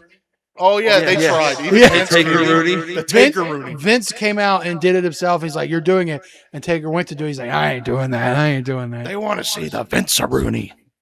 And then he did the Vince Rooney, and Taker's like, "Nope." Well, there's an old story. Dustin Rhodes said where he was pinning him in the ring, and he actually took his hand and cuffed him around his crotch. And he said Undertaker wouldn't break character. He said, but by God, when I went backstage, he was wanting to kill me. That's not cool. They're done. Paul Bear, Goozled him. Paul Bear would put cucumber slices in his mouth. Oh, And when he did that in mid entrance. And then and Undertaker has like a weird phobia of cucumbers. Due So to a childhood experience. yeah, so he like everybody tried to break him, and it was great. And like, I like the comment. Someone said the cucumber should have broke the streak. And Taker got pissed legit about He that. did. That Bam, was that guy. one of the worst decisions in wrestling history. oh yeah. Yeah. Don't watch the video I posted about. So we watched we watched it as it happened, and like when him and our other buddies left, he went upstairs to his room and he made this video where he was like, "What the hell? Why'd they do that?" No, he was still there. We heard him in the next room Oh, I thought you guys done left. making the video. Remember? For some reason I thought you guys had left. Happened, I think I almost He cried. was so emotionally like ran upstairs. It was. So we'll touch upon that. Was it more of who did it or the fact that they did it at The all? fact they did it at all. I don't care who it was. I agree. I wouldn't want to see anybody. Stone Cold Steve Austin is my favorite wrestler of all time. Hell yeah. Say what you want about him. He changed the face of wrestling. He did. That king of the ring moment when he beat Jake the Snake Roberts and walked up them stairs and gave that speech, that also 360. Bro, that was it. That was the defining moment that changed wrestling as we know it today. He saved the WWF from going bankrupt. Exactly. He saved them. Yeah. I wouldn't want to see him do it. And that's a great honor to take that streak from him. I still would want to see him do it because that was something that you could take to the bank. It's WrestleMania. Taker is going to win. And he could have retired with doing it. Like Hell, no one that- was able to beat. They tried to get several people to end the streak, and everyone said no. Edge famously turned it down. Randy Orton did. Punk did. Kurt Angle was penciled in to beat him once. He will be hated for doing that. There's no glory in that for us. Brock didn't need it. Yeah. Brock Lesnar was Well, up until the legit. final hour, Taker was going over. Yeah, Vince changed it at the last minute. I think it was to make sure whether Brock wanted to or not, he was going to do it. Well, my whole thing was if somebody, I never wanted it to happen, but if it was going to happen, someone needed to get a rocket boost off of it. Lesnar, he got a rocket boost, but he didn't need it. Exactly. He got one. It obviously adds to the lore of Brock Lesnar and the Beast and all that stuff, but he could have done all that without it. Exactly. Yeah. Easily. The one streak in wrestling that they could have never broken was it was going to have been that one. Yeah. That was it. And I really think that end of an era, that would have been perfect him to ride off into the sunset off that. Yeah, just I mean, like, come 20 on. and 0, perfect 20 wins. Yep. 20 straight wins. No And one was able to beat him. and nobody will ever do it again. And it did harm to like his WrestleMania matches that followed. Yeah, Because like the following year, I loved the fact he was facing Bray Wyatt, but it didn't. There was no urgency in that match anymore because Undertaker wasn't losing 2 years in a row. it was just to get his mojo back. Yeah, and it was a shame because that would have been a much better match if he was still undefeated and Bray could have been like, oh, this is a chance he could have did it. People would have been like, oh, well, this has been a great opportunity. Didn't have that because it was over. Could have been a passing of the torch moment or something, because Bray was kind of being that next Undertaker level character almost. And then he loses to Roman at 17, 22 or 30. Well, he had the random Hell in a Cell match with Shane McMahon. Yeah, that was bonkers. Random as one of the most random ass matches I've ever seen in my life. and then he had stinker matches after that. He had the shit with Roman. Then he had the squash John Cena in 5 minutes. Yeah. And then they had to salvage it with the Boneyard match. Oh, And that then- was cool. Which, okay, that was for them to salvage what they did. Good way for him to ride off. Taker's my guy, so yeah. Yeah. Fair enough. Taker, Stone Cold, top two for me. Top two for me. I'm gonna have to go. How about you do? We did this a long time ago, but you have a Mount Rushmore, like four guys that you can think of, and you don't have to do four. Andre the Giant, Hulk Hogan, Stone Cold Steve Austin, John Cena. Okay. Fair enough. And Fair. the reason I say this is they were the faces of their era. Oh, no doubt. And they each changed. You had Andre the Giant, who was built as this unbeatable behemoth. You had Hulk Hogan, who beat the unbeatable behemoth, changing the face and the way you look at wrestling. Right. You had Stone Cold Steve Austin, who crushed all the ideas of what we thought were wrestling. And then you had John Cena, who is possibly one of the greatest baby face that we've ever had. I can't argue that. His outreach work outside of the ring with children and all the charities and stuff. I mean, the guy did it. But don't get me wrong. I know that fourth spot is easily arguable. Because you got Flair, you got Shawn Michaels, you got these guys out there, Taker, they did so good. The problem is when they were there was somebody else that was bigger. Yeah. As much as people don't want to admit it, Stone Cold was bigger than The Rock. I'm gonna tell you, you didn't see the crowd reaction when The Rock's music came on. Is when you hear that glass shatter. That's when shit's going down. Yeah. No, he's coming out to kick somebody's ass. And even to this day, when he comes back and he does an appearance, the crowd still explodes. That glass shatter is a psychological trigger. To Like make you know, what it is. That's about to get nuts. Even non-people, casual fans who know a little bit about wrestling, they know who Stone Cold Steve Austin is. Mm-hmm. They know who he is. and granted, The Rock got to the peak, but that was when Austin was out and injured too. So with you the take neck injury, so. you take that into consideration. Yeah, I mean, hell, a lot of people even want to, that him getting these injuries though added to the lore of Stone Cold Steve Austin. yeah. This is unstoppable, Right. kick-ass machine.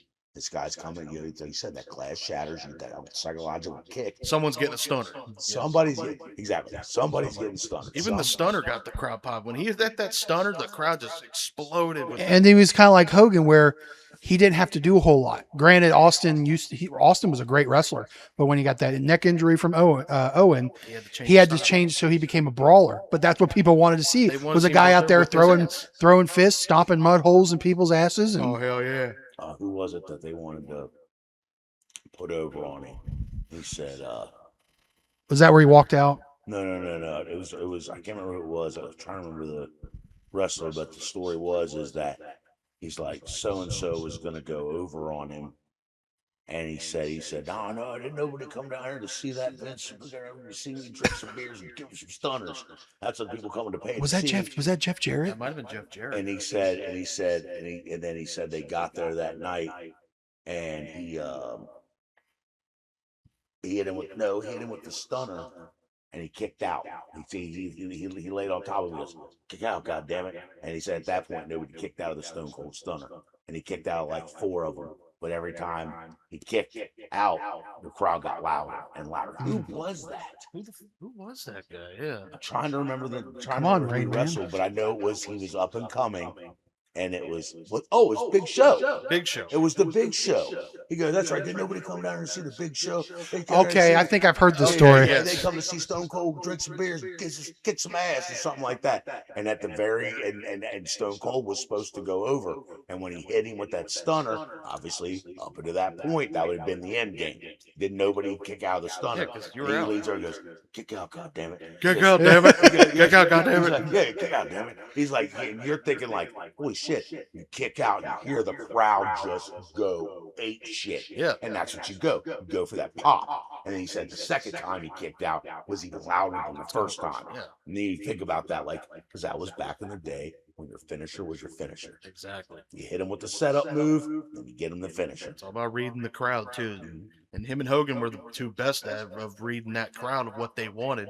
Yep. And Stone Cold's run didn't even last that long. It was like It really- 4 or 5 years. But it was a good. It was a impactful 4 or 5 A lot of people don't years. realize his peak, which was like what 98, 99. 98, 99. That's Stone 2 Cold years. was unstoppable. Yeah. That's 2 years. Compare that to like Roman being there for so many years, John Cena's It's not reign. even comparable. It's not. It's crazy to think how the time perspective of that is. Bruno San Martino. Oh, he was the Historical. first big Yeah. star was San Martino. Right. Yeah. But you talk about these lengthy careers, like Roman held the belt for 1,000-something days or whatever. It's like, yeah, those are good milestones, but your impact isn't there. That's why Roman Reigns, I don't care who he is or what he's done or how many people like him, you will never make my Mount Rushmore because Yeah. you did not have the impact.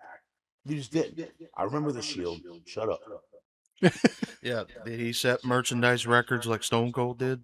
That still is to this day the top selling merchandiser. So you hear the GOAT debate in basketball between LeBron and Michael. Mhm. The best way I ever heard it put, if you really want to determine who the GOAT is, these college kids in the 90s when Jordan retired for the first time did a study, and it was this dip in sales overall for the entire NBA when Michael Jordan retired. Don't quote me on these numbers, at least the first number. His first time he left the NBA and retired, there was like a 29-30% dip in sales. The second time he retired from the NBA, there was like a 48% dip in sales. And this isn't just the Bulls. This is the entire NBA. Okay, they said when LeBron retires, you want to see the percentage drop. He has to beat Jordan's percentage drop, or he's not going to be the GOAT. And it's just not going to happen. And I'm also saying the same way with wrestlers. When they left, what was the impact? What was the impact of them leaving? You know, when Stone Cold Steve Austin left, that was the end of an era.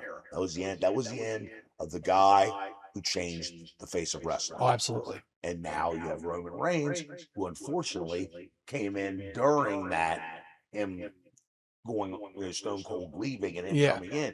So the impact wasn't there. Stone Cold had already changed it. The reason I put John Cena up there is because of John Cena's impact on the WWE and wrestling as a whole. Oh yeah, Yeah. no doubt. The merch you'll see more chances of wearing an Austin 316 shirt than one of those Roman Reigns acknowledging OTC shirts. Roman's had like 20 different shirts. Stone Cold's got one shirt that everyone wears. Yep. Austin 316. That's all it. he needed. That's all he needed. Simple, but it's the most popular wrestling shirt ever. Right up there with the NWO shirt. And Cena's merchandise was kind of genius. Oh, give Just me the a different hell yeah. colors and the stuff like that. Fruity Pebbles. Fruity Pebbles. Yeah. Hey, he was on the box of Fruity Pebbles, legit. So Yeah, he was. and him and his blue shirt one week was at Rock Roasting. He goes, "You come out here with your bright green shirt, your bright orange shirt." Looking like a big fat bowl of Fruity Pebbles. looking like shot out of Barney the dinosaur's anus. I was like, oh my god, oh fucking Rock, dude. Hey, he can throw out some zingers every now. He's dude can roast you on the microphone if he just was consistent with his appearances. Did you ever think he buried people when he would roast them back in the Attitude Era? Oh God. Billy Gunn. Oh. That promo on Billy Gunn. Oh, that killed My his name's career. Billy. It doesn't matter. I mean, that pretty much destroyed Billy Gunn's singles push. Yeah. Yeah. That was the end of You that. come out here and your entrance music Anyway, hits. so you like the New Age Outlaws, Road Dogg, Billy Gunn. So I actually had them. Road Dogg liked one of my Jimmy videos, and Billy Gunn actually commented. He laughed at because I did a Jimmy from South Park video on the New Age Outlaws. Oh, nice. And Billy Gunn liked it and commented on it. So I thought that was pretty. Awesome. Yeah, That's good yeah. stuff. I didn't love know? them. Oh, you didn't know. That was my. Your ass better call somebody. You asked me. That's good stuff. Did you like Mr. Ass? I'm an ass man. I'm an ass. The whole DX thing was DX was awesome. I Yeah. love DX. Yeah. And I'll Suck say it. that the one thing that I as a kid I remember watching was when Kane was with DX for a little bit. Oh, with X-Pac. And I was hoping at some point he would come out in a green and black suit. Yeah, I remember that. Suck it. Suck it. I don't know why I needed that as a kid. And the fact that I never got it, I think I hold some animosity towards WWE over that. They had a missed opportunity. Well, friggin' everyone hated X-Pac forever because of that, because he turned on him. Yeah, X-Pac heat, yeah. Turn on Kane. Like, dude, Kane, a lot of people don't like Kane. I love Kane. I'm a big Kane guy. Up until the point where he cuts his hair and becomes corporate and all Yeah, that was stupid. That was pretty damn stupid. The Big Red Machine is one of my all-time favorite wrestlers. Yes, Prime Kane was a wrecking ball. Yes. So, here question: which is the best outfit for Kane? Because I can tell you my favorite all-time Kane attire is the inverted black and red, where they switch the colors. So it's predominantly black with the red on the chest. That's my favorite. See, I think I like the original. Yeah, that's classic. I'm more of the black and brown with the mesh. Oh, the singlet that he wore that when he took the suit off and showed his. Yeah. It had like mesh. Yeah, it was like a mesh attire. Is it like was that when he was wearing the half mask too, or when he had no this mask? Is before. Yes, before. This is when he still had the mask, like in full. Oh, intent. so like 2001 Kane. Yeah, like 2001. You could see his pecs through the shirt. Yes, He was fucking ripped. When he had the wig. Oh yeah, when he put the mask back on and you could tell it was fake. He shaved his head. Like he's not even gonna grow his hair back out that quick. Come on now. You ever see that match where his mask fell off? And it was in Saudi Arabia. Oh, and him and Undertaker facing DX in a tag match, and Shawn's throwing punches at him, and all of a sudden, whoop, the mask falls right off, and he goes, "Oh shit!" He had to fall down and get out of the ring and put it back on. That's crazy. I was like, yeah, I'll never get that image out of my head when he took the mask off the first time. Oh, and he just destroyed Rob Van Dam. That's one of my earliest wrestling memories. Is he had the Unmasked weird Kane. poofy hair in the back. Oh, when he looked like Doink the Clown. So, in my opinion, that's the greatest. That is his greatest. I don't know what you would call it, where he threw his arms up and caused the fire. It was so vicious how he did. That's one. That's my favorite one he's ever done. Oh, where he was so fucking. He was angry. fired up. Mm-hmm. Oh yeah. No, his debut when he did that one. I still think that's the best debut ever. I mean, like, dude, you could not have planned a debut much better. Thing goes red. Yeah, That's gotta be Kane. That's gotta be Kane. That's gotta be Kane. I mean, the fact is because the bill was about Shawn and Undertaker's feud. They forgot about Kane. They did not. That was mention great Kane because for no 2 one months. expected it. Because All they've this- been planting the seeds for weeks. months. Paul Bear's like, he's alive. And then Undertaker still has to do his business with Shawn Michaels. And then right when he thinks he's winning, the lights go out. It's like, And then the oh, music shit. hits. The Oh, lights go fuck. We red. forgot about this guy. Because for months they didn't mention Kane one time. They did not mention Kane. See, that was back when you could have You can keep a story under wraps. Exactly. The internet has ruined that. The internet was around, but it wasn't like what it was now. Yeah, there was the message No, boards. I'm talking about before, like, the internet was big on it. I don't know if you guys are old enough to remember the Enforcer. You called the phone number, and he would do updates every he'd do like I'm two not updates a familiar. week. Yeah, this guy named the Enforcer, and he'd call a number, and he'd come on there, and he'd give you the lowdown of anything he heard going on backstage. And as I said, it's before you're Just like the dirt sheets back then. exactly, yeah. And I remember doing that. You'd call every Tuesday to hear the Monday Night War. He'd give you the ratings, who won the Monday Night War that night. And this is during my favorite time was during the ones where it was going back and forth. And then all of a sudden they had that one where they pre-taped it and Mick Foley won the. That'll put some butts in the seats. Right. Man, Mick Foley, who wrestled here as Cactus Jack, is gonna win their world title. There you go. That'll put some And butts. then everybody switched over Because they wanted to see it. Yeah, exactly, of course, because everybody loved Mick Foley. Yeah, he was the beloved guy. Exactly. He's kind of like Sami Zayn, used to be, where it's everybody loved him. Yeah. And it was like, and you just told them, like, hey, they're going to give him the title. And they all jumped ship on you. Yeah. Completely blew up in your fucking face. Yeah. Exactly. Had you not said that, it might have changed. The tides might not have changed the way they did. But from that week on, that was it. And then what did when they had 2 minutes left at Nitro, they went to watch what happened. Finger poke of doom. The finger poke of doom. That's what we're countering us with, pals. Yeah, that's what we're countering here. We know that they're about to strap up one of the most beloved guys in WWE history. We have nothing for rebuttal, though. How do you come back after looking at that pop when Stone Cold came out and helped him win that? And the way that they had him say, "Oh God, put some butts in the seats." Well, it sure did. Yeah. You didn't win another rating after that ever again. That'll put some butts in the seats. Yeah. And now Shivani's forever remembered for that. Well, I'm sure he's hear that all the time. He goes, "Why did you say that?" Hey man, we want some butts in the seats tonight. that's what we were told to say. It was Bischoff's last ditch effort to try to get ratings back, and it backfired on him completely. Watch that company just piece by piece internally being devoured. Like the cracks was already there. I believe Starrcade '97 was the start of the downfall. Fair enough. 16 months of build.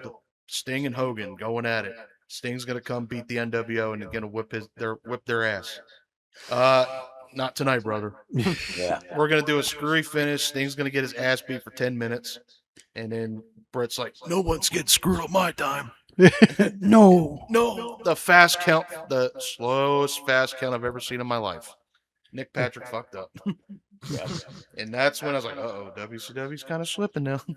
Were you a Bret Hart guy? Did you like Bret or? So growing up, I was a huge Hart Foundation fan. Yes. And I think up until the point of him leaving, I was always a Bret fan.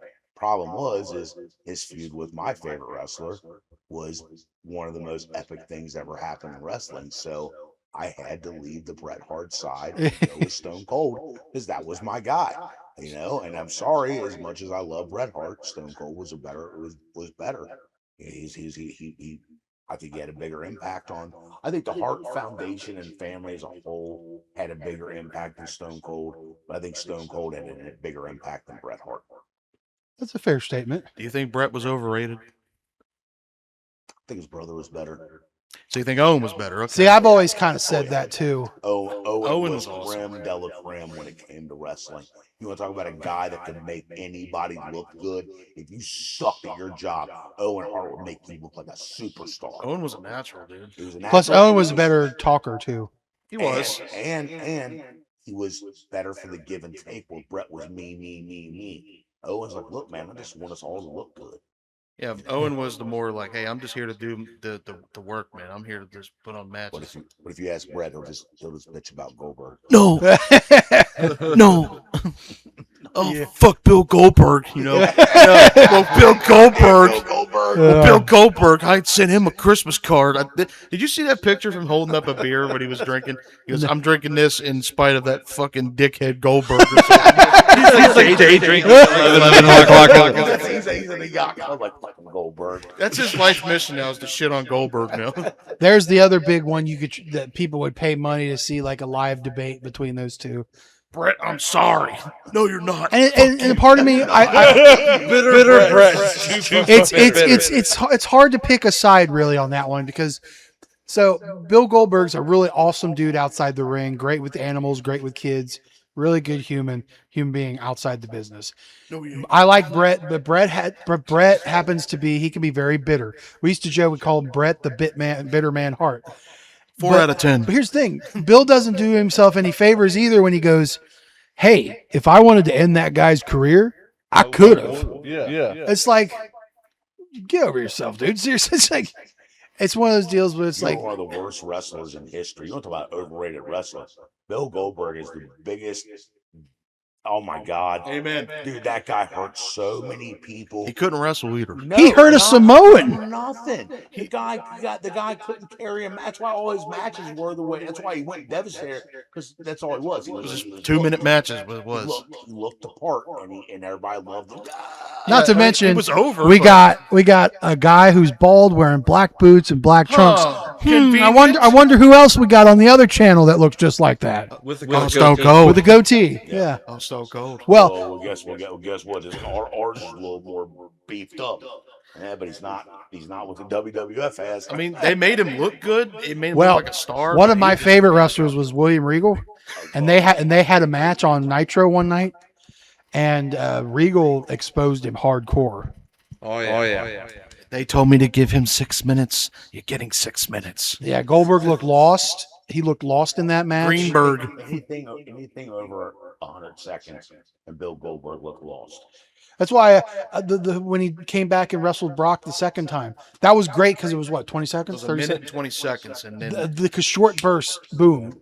So 80 seconds. 80 Yeah. seconds. I mean, they had a decent 5 minutes. Like I said, They had a decent 5-minute match at WrestleMania, but that was about it. And then he almost killed Undertaker. Oh, that pissed me off. Well, first of all, he was busted over before he came to the ring. Yeah. Because he decided to hit his head on the locker. And then fucking he goes for a spear and dinks himself in the Somewhere Gilbo is seething. corner. Sorry, Gilbo. Our buddy Kevin, he's a big Goldberg guy. Sorry, Kevin. I'm not sorry, Kevin. Goldberg sucked. So you would say Jericho's justified calling him Greenberg? Yeah. Greenberg. Come on, Greenberg. Well, he had a money making angle right there. Jericho was willing to take the pin. He just wanted to do something with Goldberg, and Goldberg just was not having it. He said, and I quote, "I'm not doing that comedy shit." And he even had the idea he was going to wear wrestling boots, and he was like, "Here, you're going to spear me out of these boots and just kick my ass. 'Cause that's what people want to see. Just want to see me kill me on pay-per-view." Yeah. Nope, not doing it. We see that's a self-centered shit. Yeah. You know, it's like, listen, Oh, bro, Billy you're boy. not- you aren't at the status you think you are as far as I do what I want. Yes, WCW gave you your run and made you look phenomenal. Okay, made you look like this unbeatable phenom. But the second that we got any type of wrestling out of you, it was garbage. Yeah. Why do you think his first run in WWE failed? Because they had him work 20-minute matches. He could not work 20-minute matches. And No. it showed. Repetitive. Yeah, and then And he was really hard to do business with, at least during that time. That's why I said outside of the ring, he's a great guy. But inside the business, he can be a little hot to he's a handle. prima donna. That's what he is. Yeah. You know? That's right. He is a prima donna. Fuck Bill Goldberg. Fuck Goldberg. Hey, Goldberg left a voicemail on your phone. That's why when Gunther told him that night on Raw, he's like, my favorite wrestler was, he told Brett, right? He's He like, talked to Brett. And he he's goes, like- my favorite of all time, Bill Goldberg. I was like, I'm sure Brett's Talk like, about another guy that WWE's ruined. Gunther. Oh, they had a big monster villain right there. Dude, that night that he beat Big Jim in front of Jay, bloodied him up and everything. dude, that was it. That was the villain that the WWE needed, and they squandered it to give him some gimmick that they can't even fucking push because there's nobody to retire. He's this career killer, and there's nobody who's willing to retire. Rey Mysterio told you no. Chris Jericho told you no. It's like, dude, they're not gonna. Nobody wants to come in just to end their career like that. You have to. They should have had 7 or 8 people who they were going to let go off the roster and have them end their career. That would have made sense. Well, he was slated. He was slated to do that to Brock. Right. But then the Hoba Femi thing happened. which that's another thing that pissed me off, is they had Obafemi obliterate him, and then all of a sudden now he comes back and he can wrestle against him now. Well, that's not what we saw in the first match, and now you shattered the image of Obafemi. Well, they tried to cover it up because Oba took what, 8 F5s, Eight. 7 or 8 F5s, which is impressive. But still, it's like I think they had to do it like a best of 3, which if they had just left it at WrestleMania, that'd been great. They should have. I think Goldberg. I think Lesnar wanted to retire. I think he was done after that. TK was like, Your contract says otherwise. Brock could have done. Brock said, well, "Fuck you." No. I don't know if y'all saw that, but I did just retire in the ring. Oh, you got a contract, right? Eat my ass and see you in court. Oh, I'll see you in court. You got a problem with me? Go fuck yourself. I would not have wanted to been the guy that had to tell Brock that. Oh God. I'm ready. How you doing, Brock? I'm going home. Gonna hang out with the kids for a while. Oh, Brock. No, we expect you on TV in a couple weeks. What the fuck you say? Right, and Brock of all people, because he'll tell you how he feels. Yeah, he doesn't care. Just like last night, I felt like that moment where he came back and like Oba's the future. I felt like that was completely off script too. I feel like he just did what he wanted to do. Yeah, exactly. He's driving the nail in the coffin. I'm done. Yeah, I don't wanna in come Minnesota, back. in his hometown. Yeah. I don't want to come back and wrestle another match. I'm done. I mean, the guy's done it all. He did everything. I like Cowboy Brock. Cowboy Brock Yes. is awesome. Yeah. Came out on the plow. Yeah. Moved the ring with the plow. Yeah. I posted a meme of that when that happened. It's like, here's real cowboy shit. And Coomer did not. My buddy Daniel was like, because he's all about Hangman Page. And he's like, no, that's not cow. Oh, he was pissed. He was pissed. Me and him's gonna have a good Bret Hart debate. Oh yeah. He's He hates Bret at some Hart. point he hates on Bret Hart. And he's Fuck you, Coomer, and you, Goldberg. he's gonna be that's Bret Hart saying, not you, right? No, that's not me, Coomer. That's Bret Hart saying that. Yeah. Bullshit. But I mean, we could talk all day, but I've hit almost 2 hour mark. That's crazy. Damn. But we'll probably wind it down here. But any like big memory, we talked about the Attitude Era. Anything big there that you grew fond of? Anything you hated? Anything else that you thought was like jumping the shark moment in the Attitude Era before we head out? So any big memories? I remember one of my earliest memories was watching Undertaker when he first came to WWE beat Tatanka, and I cried. I was a little kid. I cried because I was a huge Tatanka fan at the Buffalo. time. And he beat him, and I remember just feeling so mad. And then my dad was one of those guys, don't quit crying, damn it, it's fake. Well, yeah, my dad was the same way. A great story before we go. So when Mick Foley, when he retired the first time, Triple H beat him in Hell in a Cell. I remember I was all into it. I believed everything of it. I remember crying when he was losing. I'm like, somebody's got to, can Kane come out and help him? He hates Triple H too. And my dad goes, Kane ain't coming out here. He goes, Mick's not winning. He's retiring. I'm like, what do you mean he hasn't lost yet? And I looked, but my dad knew, but I was just a little kid. So yeah, I remember my first memory I cried was watching Rock and Mick Foley in a pink slip on a pole match. Russo had booked that, and Foley lost and got fired. And I remember I was at my grandma's house and I was bawling my eyes out. That was crazy. Did you cry when Ludwig Borga beat Tatanka? With one finger? It was one finger, right? One yeah. finger. He went. No, I think at that point I was over the Tatanka run. Did you cry when you learned about the middle finger use and the ECW Wave show, Aaron? Oh, so my dad took me to see it was Heatwave '99 ECW up in Dayton. Okay. And I was like granted 7, 8, and I'm in this crowd and I'm looking up and the Dudley Boys are out. And I don't know if you've ever seen that infamous promo they cut in Heatwave '99. I was there for that. And they're sitting there getting the crowd all riled up. And I'm looking up and I see this woman doing this, the double bird. And I didn't know what that was. So I start going, And Dad goes, don't tell your mom you're doing that. and I had beer splashed on me. I remember when Spike Dudley got put, Balls Mahoney got put through the flaming table. I remember being up in the stands, but I felt the heat when the table went on fire and the Dudleys put them through it. That's awesome. Great core memory. But yeah, that's the first time I remember seeing the Double Bird was at ECW pay-per-view and that woman doing that. But as much of a fan as I am, I've never been to a live show. Really? Wow. It's a time. It is. Yeah, we've been to a couple. We went to the Royal Rumble in Indianapolis a year or so ago Right. when the Yeet Man won. I remember. My buddy that keep talking about he went up and saw that. Hey, we got I was tickets pissed to when that Uso show. won.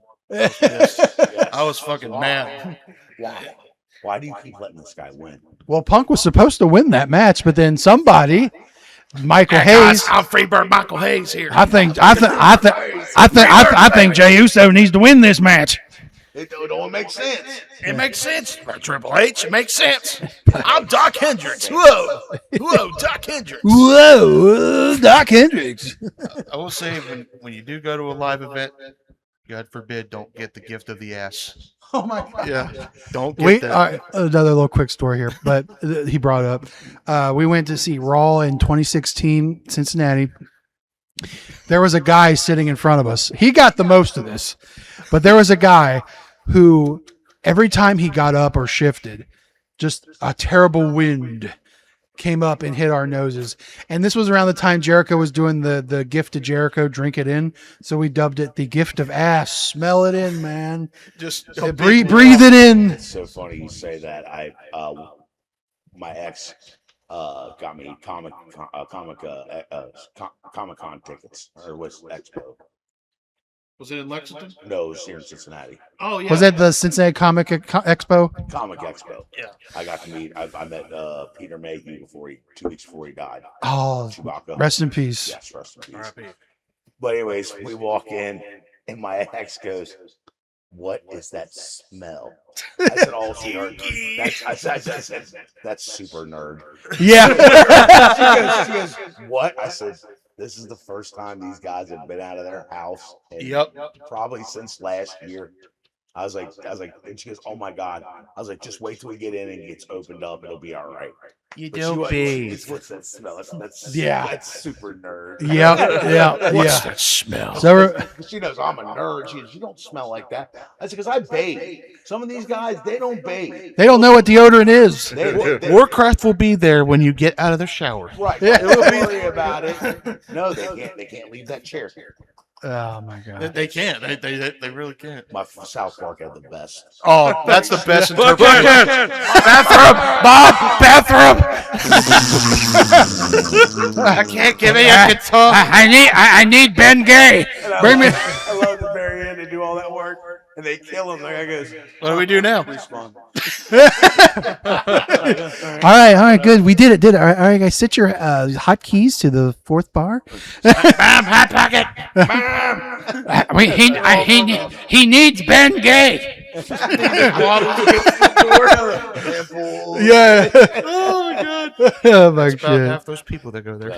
Such a great. But yeah, man, we do appreciate you coming by. It was great. Got to do this again eventually. Absolutely, you're great. Yeah, Awesome. you're welcome to come back on any other time we do this again. But Hey, when I'm currently working 2 jobs. I have 2 small children, so my time is limited, unfortunately. But coming to hang out with you guys, I can definitely make more time. This is awesome. Absolutely. Absolutely, I brother. appreciate that. Definitely. So yes, guys, like we said, go check out on TikTok the Cincinnati Fattie if you're into good, honest food reviews, cool stuff. That's the guy you want to see. He's awesome. Take it from me. I had a blast when I did my collab with him. And yeah, check out, follow us on TikTok, Spotify, YouTube, anywhere where you can listen to this. And we'll see you guys later. This has been the Rated R Wrestling Podcast, episode 35. I'm Aaron, a.k.a. Stud Muffin Supreme. I am the resident Rain Man, Kyle here. And as always, I'm Michael the motherfucker. And This is Cincinnati Fattie on the Rated R Wrestling Podcast. See you guys later. Salutations.